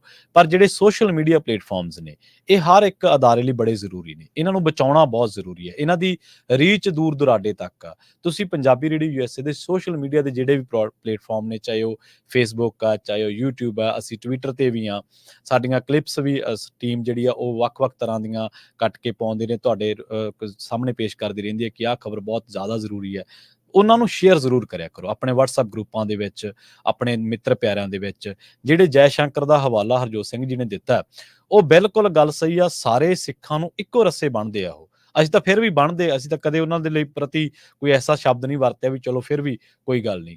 ਪਰ ਉਹ ਹਮੇਸ਼ਾ ਜਦੋਂ ਗੱਲ ਕਰਦੇ ਆ ਡਾਇਸਪੋਰੇ ਦੇ ਸੰਬੰਧ ਦੇ ਵਿੱਚ, NRI ਦੇ ਸੰਬੰਧ ਦੇ ਵਿੱਚ, ਉਹਨਾਂ ਦੀ ਜਿਹੜੀ ਉਂਗਲ ਹੁੰਦੀ ਆ, ਉਹ ਸਾਰੇ ਸਿੱਖਾਂ ਨੂੰ ਇੱਕ ਰੱਸੇ ਬੰਨ੍ਹਣ ਦੀ ਹੁੰਦੀ ਆ। ਇਹ ਬਹੁਤ ਗਲਤ ਗੱਲ ਆ। ਕੋਈ ਵੀ ਬੰਦਾ ਆਪਦੇ ਖਿੱਤੇ, ਆਪਣੀ ਬੋਲੀ, ਆਪਣੇ ਲੋਕਾਂ, ਆਪਣੇ ਕੌਮ ਦੀ ਗੱਲ ਕਰਨ ਵਾਲਾ ਜਿਹਨੂੰ ਅਸੀਂ ਅੱਤਵਾਦੀ ਕਵਾਂਗੇ, ਤਾਂ ਇਹ ਬਹੁਤ ਮਾੜੀ ਗੱਲ ਆ। ਜਿਹੜੇ ਲੋਕਾਂ ਨੂੰ ਬੰਨ੍ਹ-ਬੰਨ੍ਹ ਜੇਲ੍ਹਾਂ 'ਚ ਸੁੱਟ ਰਹੇ ਆ, ਜਿਹੜੇ ਕਿਸੇ ਜੁਡੀਸ਼ੀਅਰੀ ਦੀ ਪਰਵਾਹ ਨਹੀਂ ਕਰਦੇ। ਅੱਜ ਤੁਸੀਂ ਸਵੇਰੇ ਕੋਈ ਕਮੈਂਟ ਕਰੋ, ਸ਼ਾਮ ਨੂੰ ਏਜੰਸੀਆਂ ਤੁਹਾਡੇ ਘਰੇ ਆ। ਜੇ ਉਹ ਲੋਕ ਨੇ ਤੇ ਉਹਨਾਂ ਨੂੰ ਤੁਸੀਂ ਕੀ ਕਹੋਗੇ? ਜਿਹੜੇ ਕਿਸੇ ਸੁਪਰੀਮ ਕੋਰਟ ਦੀ ਪਰਵਾਹ ਨਹੀਂ ਕਰਦੇ, ਕਿਸੇ ਜੱਜ ਦੀ ਪਰਵਾਹ ਨਹੀਂ ਕਰਦੇ, ਕਿਸੇ ਸੰਵਿਧਾਨ ਦੀ ਪਰਵਾਹ ਨਹੀਂ ਕਰਦੇ ਔਰ ਹਰ ਇੱਕ ਆਵਾਜ਼ ਜਿਹੜੀ ਕੋਈ ਵੀ ਆਪਣਾ ਬੰਦਾ ਆਪਣੀ ਕੌਮ ਦੇ ਲਈ, ਆਪਣੇ ਖਿੱਤੇ ਲਈ, ਆਪਣੇ ਪੰਜਾਬ ਲਈ, ਆਪਣੇ ਪੰਥ ਲਈ ਕੋਈ ਬੋਲਦਾ ਤੇ ਉਹਨੂੰ ਚੱਕ ਕੇ ਜੇਲ੍ਹਾਂ ਦੇ ਵਿੱਚ ਸੁੱਟ ਰਿਹਾ। ਜੇਕਰ ਕੌਮ ਦੀ ਗੱਲ ਕਰਨ ਵਾਲੇ ਨੂੰ ਤੁਸੀਂ ਅੱਤਵਾਦੀ ਕਹਿੰਦੇ ਹੋ ਤੇ ਫਿਰ ਤੁਹਾਨੂੰ ਜਿਹੜੇ ਕਿਸੇ ਕਾਨੂੰਨ ਦੀ, ਕਿਸੇ ਗੱਲ ਦੀ ਪਰਵਾਹ ਹੀ ਨਹੀਂ ਕਰਦੇ, ਉਹਨਾਂ ਨੂੰ ਲੋਕ ਕੀ ਕਹਿਣ। ਸੋ ਇਸੇ ਕਰਕੇ ਅਮਰੀਕਾ ਦੇ ਵੀ ਜਿਹੜੇ ਮੈਥਿਊ ਮਿਲਰ ਨੇ, ਉਹਨਾਂ ਨੇ ਵੀ ਇਹ ਗੱਲ ਕਹੀ ਹੈ ਕਿ ਚਾਹੇ ਉਹ ਤੁਸੀਂ ਦਿੱਲੀ ਦੇ ਮੁੱਖ ਮੰਤਰੀ ਅਰਵਿੰਦ ਕੇਜਰੀਵਾਲ ਦੀ ਗ੍ਰਿਫਤਾਰੀ ਕਰਨੇ, ਕੇਜਰੀਵਾਲ ਦੀ, ਚਾਹੇ ਉਹ ਕਾਂਗਰਸ ਪਾਰਟੀ ਦੇ ਬੈਂਕ ਖਾਤੇ ਫਰੀਜ਼ ਕਰਨੇ ਆ, ਚਾਹੇ ਤੁਸੀਂ ਹੋਰ ਗੱਲਾਂ ਕਰਨੀਆਂ, ਅਸੀਂ ਨੇੜਿਓਂ ਨਜ਼ਰ ਰੱਖ ਰਹੇ ਹਾਂ। ਸੋ ਇਹਨਾਂ ਨੂੰ ਇਹ ਨਾ ਸਮਝੋ ਕਿ ਦੁਨੀਆ ਨੂੰ ਪਤਾ ਨਹੀਂ ਲੱਗ ਰਿਹਾ। ਦੁਨੀਆ ਨੂੰ ਪਤਾ ਸਾਰਾ ਲੱਗ ਰਿਹਾ। ਹਾਂ, ਇਹਦੇ ਵਿੱਚ ਆਪਾਂ ਇਹ ਵੀ ਨਹੀਂ ਕਹਿ ਸਕਦੇ ਕਿ ਕਾਂਗਰਸ ਪਾਰਟੀ ਦੇ ਉਹਦੇ ਜਿਹੜੇ ਦਾਗ ਨੇ ਉਹ ਧੋਤੇ ਜਾਣਗੇ। ਬਿਲਕੁਲ, ਕਈ ਲੋਕ ਕਹਿੰਦੇ ਨਾ ਭਾਜਪਾ ਜਿਹੜੇ ਸਮਰਥਕ ਨੇ, ਤਾਜ਼ੇ-ਤਾਜ਼ੇ ਬਣੇ ਨੇ, ਕਨਵਰਸ਼ਨ ਹੋਈ ਹੈ, ਉਹ ਕਹਿੰਦੇ ਨੇ ਕਿ ਕਾਂਗਰਸ ਨੇ ਵੀ ਤਾਂ ਕੀਤਾ ਹੀ ਹੈ।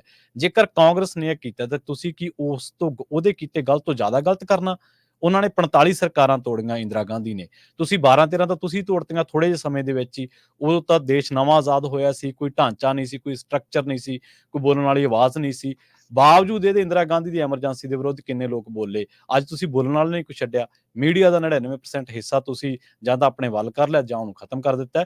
ਸੋ ਇਸ ਕਰਕੇ ਅਸੀਂ ਹਮੇਸ਼ਾ ਜ਼ੋਰ ਦਿੰਦੇ ਹੁੰਦੇ ਹਾਂ ਕਿ ਇਸ ਕਰਕੇ ਪੰਜਾਬੀ ਰੇਡੀਓ ਯੂਐਸਏ ਵਰਗੇ ਤੇ ਪੰਜਾਬੀ ਰੇਡੀਓ ਯੂਐਸਏ ਦੇ ਅਦਾਰਿਆਂ ਦਾ ਬਚਣਾ ਬਹੁਤ ਜ਼ਰੂਰੀ ਆ, ਜਿਨ੍ਹਾਂ ਨੂੰ ਤੁਸੀਂ ਇਕੱਲਾ ਇਹ ਨਹੀਂ ਗਾ ਕਿ ਕਿਸੇ ਵੀ ਰੂਪ ਦੇ ਵਿੱਚ ਸਪੋਰਟ ਕਰਦੇ ਹੋ, ਤੁਸੀਂ ਇਹਨਾਂ ਨੂੰ ਸੋਸ਼ਲ ਮੀਡੀਆ ਉੱਤੇ ਵੀ ਸਪੋਰਟ ਕਰ ਸਕਦੇ ਹੋ। ਜੀ। ਜੀ, ਅਗਲੀ ਖਬਰ ਵੱਲ ਚਲੀਏ ਤੇ ਉਹ ਜਾਪਾਨ ਤੋਂ ਆ ਰਹੀ ਹੈ। ਜਾਪਾਨ ਦੇ ਵਿੱਚ 5 ਜਣਿਆਂ ਦੀਆਂ ਮੌਤਾਂ ਹੋ ਗਈਆਂ ਤੇ 100 ਤੋਂ ਵੱਧ ਲੋਕ ਹਸਪੀਟਲਾਈਜ਼ ਹੋਏ ਆ। ਜਾਪਾਨ ਦੇ ਕੁਝ ਹੈਲਥ ਸਪਲੀਮੈਂਟ ਸੀ, ਉਹਨਾਂ ਨੂੰ ਰੀਕਾਲ ਕੀਤਾ ਗਿਆ ਆ। ਜੀ। ਇੱਕ ਫੈਕਟਰੀ ਜੋ ਫਾਰਮਾਸਿਊਟੀਕਲ ਕੰਪਨੀ ਹੈਗੀ ਆ, ਕੋਬੇਆਸ਼ੀ ਫਾਰਮਾਸਿਊਟੀਕਲ ਕੰਪਨੀ, ਓਸਾਕਾ ਦੇ ਵਿੱਚ, ਜਾਪਾਨ ਦੇ ਵਿੱਚ ਆ।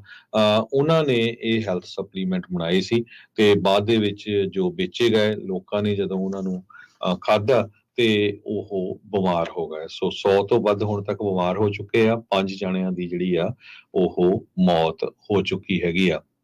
ਸੋ ਇਹ ਨਹੀਂ ਪਤਾ ਚੱਲ ਰਿਹਾ ਵੀ ਉਹਦੇ ਵਿੱਚ ਕਿਹੜਾ ਜਿਹੜਾ ਇਨਗ੍ਰੇਡੀਐਂਟ ਆ ਉਹ ਗਲਤ ਪਿਆ ਹੈਗਾ। ਜੋ ਇਹ ਸਪਲੀਮੈਂਟ ਸੀਗੇ, ਇਹ ਕੋਲੈਸਟਰੋਲ ਨੂੰ ਜੋ ਘਟਾਉਣ ਦੇ ਲਈ ਵਰਤੇ ਜਾਣੇ ਸੀਗੇ।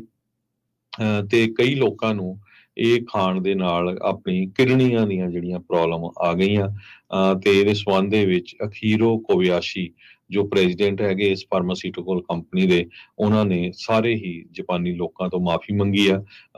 ਵੀ ਅਸੀਂ ਅਪੋਲੋਜਾਈਜ਼ ਕਰਦੇ ਹਾਂ, ਸਾਤੋਂ ਇਹ ਜਿਹੜੀ ਗਲਤੀ ਹੋਈ ਹੈਗੀ ਆ ਤੇ ਸਾਰੇ ਦੇ ਸਾਰੇ ਉਹ ਜੋ ਸਪਲੀਮੈਂਟ ਆ ਉਹ ਰੀਕਾਲ ਕਰ ਲਏ ਗਏ ਹੈਗੇ ਆ।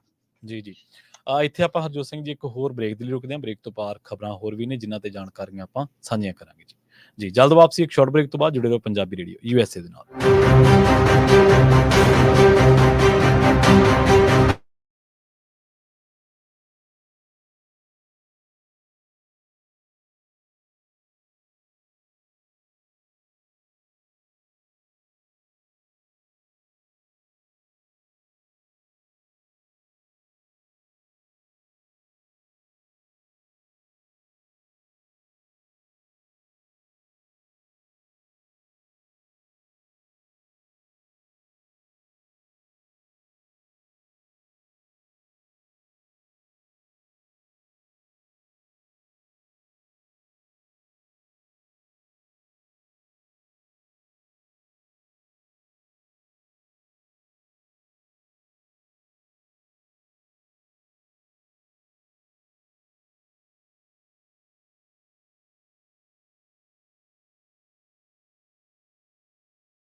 ਤੋਂ ਜੁੜ ਚੁੱਕੇ ਨੇ ਹਰਜੋਤ ਸਿੰਘ ਖਾਲਸਾ ਜੀ।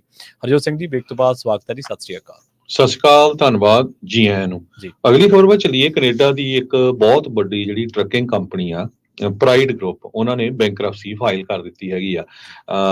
ਸੋ ਬਹੁਤ ਦਿਨਾਂ ਤੋਂ ਆਪਾਂ ਦੇਖ ਰਹੇ ਹਾਂ ਟਰੱਕਿੰਗ ਇੰਡਸਟਰੀ ਦਾ ਜਿਹੜਾ ਹਾਲ ਆ ਉਹ ਬੜਾ ਗੁੱਡ ਨਹੀਂ ਹੈਗਾ। ਕੈਨੇਡਾ ਤੋਂ ਵੀ ਸਾਡੇ ਬਹੁਤ ਸਾਰੇ ਜਿਹੜੇ ਸਰੋਤੇ ਆ ਕਾਲਾਂ ਕਰਦੇ ਰਹਿੰਦੇ ਆ ਹਾਂਜੀ।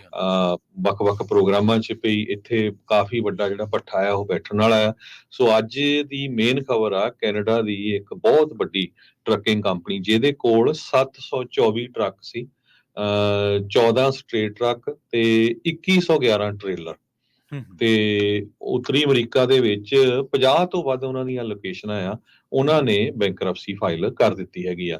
ਉਹਨਾਂ ਦਾ ਜਿਹੜਾ ਲੈਂਡਰ ਆ, ਜਿਨ੍ਹਾਂ ਦੇ ਲੋਨ ਹੈਗੇ ਆ, ਮਿਸ਼ੀਬਿਸ਼ੀ HC ਕੈਪੀਟਲ ਅਮਰੀਕਾ, ਉਹਨਾਂ ਨੇ $100 ਮਿਲੀਅਨ ਦਾ ਕਲੇਮ ਕੀਤਾ ਆ ਤੇ ਇੰਨੇ ਤੋਂ ਵੱਧ ਦਾ ਜਿਹੜਾ ਕਰਜ਼ਾ ਆ ਉਹਨਾਂ ਨੇ ਦੇਣਾ ਹੈਗਾ। ਪ੍ਰਾਈਡ ਗਰੁੱਪ ਨੇ ਦੱਸਿਆ ਵੀ ਉਹਨਾਂ ਦੇ ਜਿਹੜੇ ਗਾਹਕ ਆ ਜਾਂ ਉਹਨਾਂ ਦੇ ਪਾਰਟਨਰ ਹੈਗੇ ਆ ਜਾਂ ਉਹਨਾਂ ਦੇ EMPLOYEE ਹੈਗੇ ਆ, ਉਹਨਾਂ ਦੀ ਹਿੱਤਾਂ ਦੇ ਲਈ ਅਸੀਂ ਜਿਹੜਾ ਕਦਮ ਚੱਕਿਆ ਹੈਗਾ।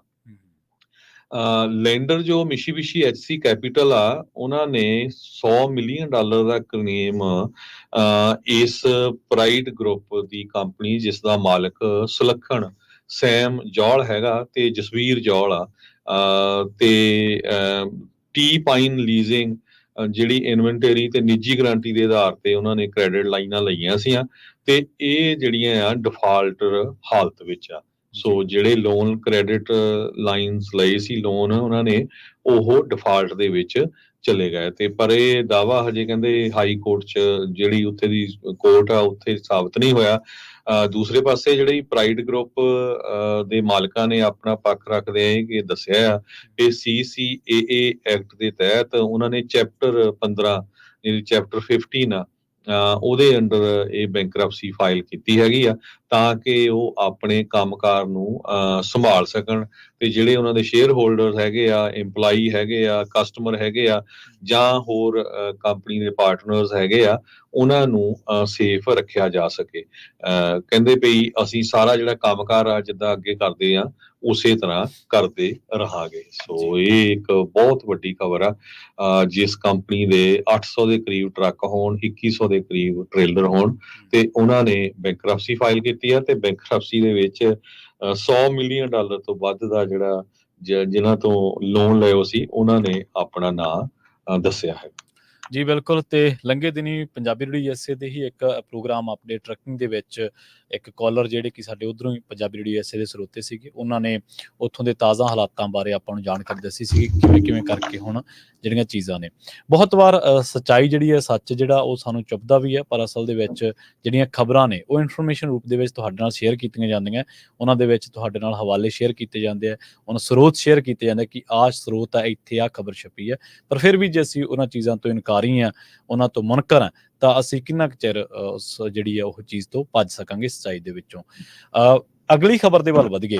ਲੰਘੇ ਦਿਨੀ ਪਾਕਿਸਤਾਨ ਦੇ ਵਿੱਚ ਖੈਬਰ ਪਖਤੂਨਖਵਾ ਦੇ ਵਿੱਚ ਇੱਕ ਹਾਈਡਰੋ ਪਾਵਰ ਪ੍ਰੋਜੈਕਟ ਤੇ ਫਦਾਈਨ ਹਮਲਾ ਹੋਇਆ ਸੀਗਾ ਤੇ ਉਹਦੇ ਚ 5 ਚੀਨੀ ਨਾਗਰਿਕ ਮਾਰੇ ਗਏ ਸੀਗੇ। ਹੁਣ ਇਸ ਤੋਂ ਬਾਅਦ ਚੀਨ ਦੀ ਇੱਕ ਹੋਰ ਕੰਪਨੀ ਨੇ ਇਸ ਅਸਥਿਰਤਾ ਵਾਲੇ ਇਲਾਕਿਆਂ ਦੇ ਵਿੱਚ ਆਪਣੇ ਜਿਹੜੇ ਪ੍ਰੋਜੈਕਟ ਨੇ ਉਹਨਾਂ ਤੇ ਕੰਮ ਰੋਕ ਦਿੱਤਾ ਹੈ। ਸੈਂਕੜੇ ਵਰਕਰਾਂ ਨੂੰ ਕੰਮ ਤੋਂ ਹਟਾ ਦਿੱਤਾ ਗਿਆ। ਪਾਕਿਸਤਾਨ ਨੇ ਕਿਹਾ ਕਿ ਚੀਨ ਦੇ ਨਾਲ ਉਹਦੀ ਜਿਹੜੀ ਦੋਸਤੀ ਹੈ, ਉਹਦੇ ਜਿਹੜੇ ਦੁਸ਼ਮਣ ਨੇ ਉਹ ਦੋਸਤੀ ਤੋੜਨਾ ਚਾਹੁੰਦੇ ਨੇ ਤੇ ਇਸ ਕਰਕੇ ਉਹ ਚੀਨੀ ਨਾਗਰਿਕਾਂ ਤੇ ਹਮਲੇ ਕਰ ਰਹੇ ਨੇ। ਵਿਦੇਸ਼ ਦਫ਼ਤਰ ਦੀ ਤਰਜਮਾਨ ਹੈ ਮੁਮਤਾਜ਼ ਜ਼ਾਹਰਾ ਬਲੋਚ, ਉਹਨਾਂ ਨੇ ਕਿਹਾ ਕਿ ਪਾਕਿਸਤਾਨ ਘਿਨਾਉਣੇ ਹਮਲੇ ਦੇ ਸਬੰਧ ਦੇ ਵਿੱਚ ਚੀਨੀ ਸਰਕਾਰ ਦੇ ਸੰਪਰਕ ਦੇ ਵਿੱਚ ਹੈ। ਦਹਿਸ਼ਤਗਰਦਾਂ ਤੇ ਉਹਨਾਂ ਦੇ ਹਕਾਮਾਂ ਨੂੰ ਸਖਤ ਸਜ਼ਾਵਾਂ ਦੇਣ ਦੇ ਲਈ ਪਾਕਿਸਤਾਨ ਵਚਨਬੱਧ ਹੈ।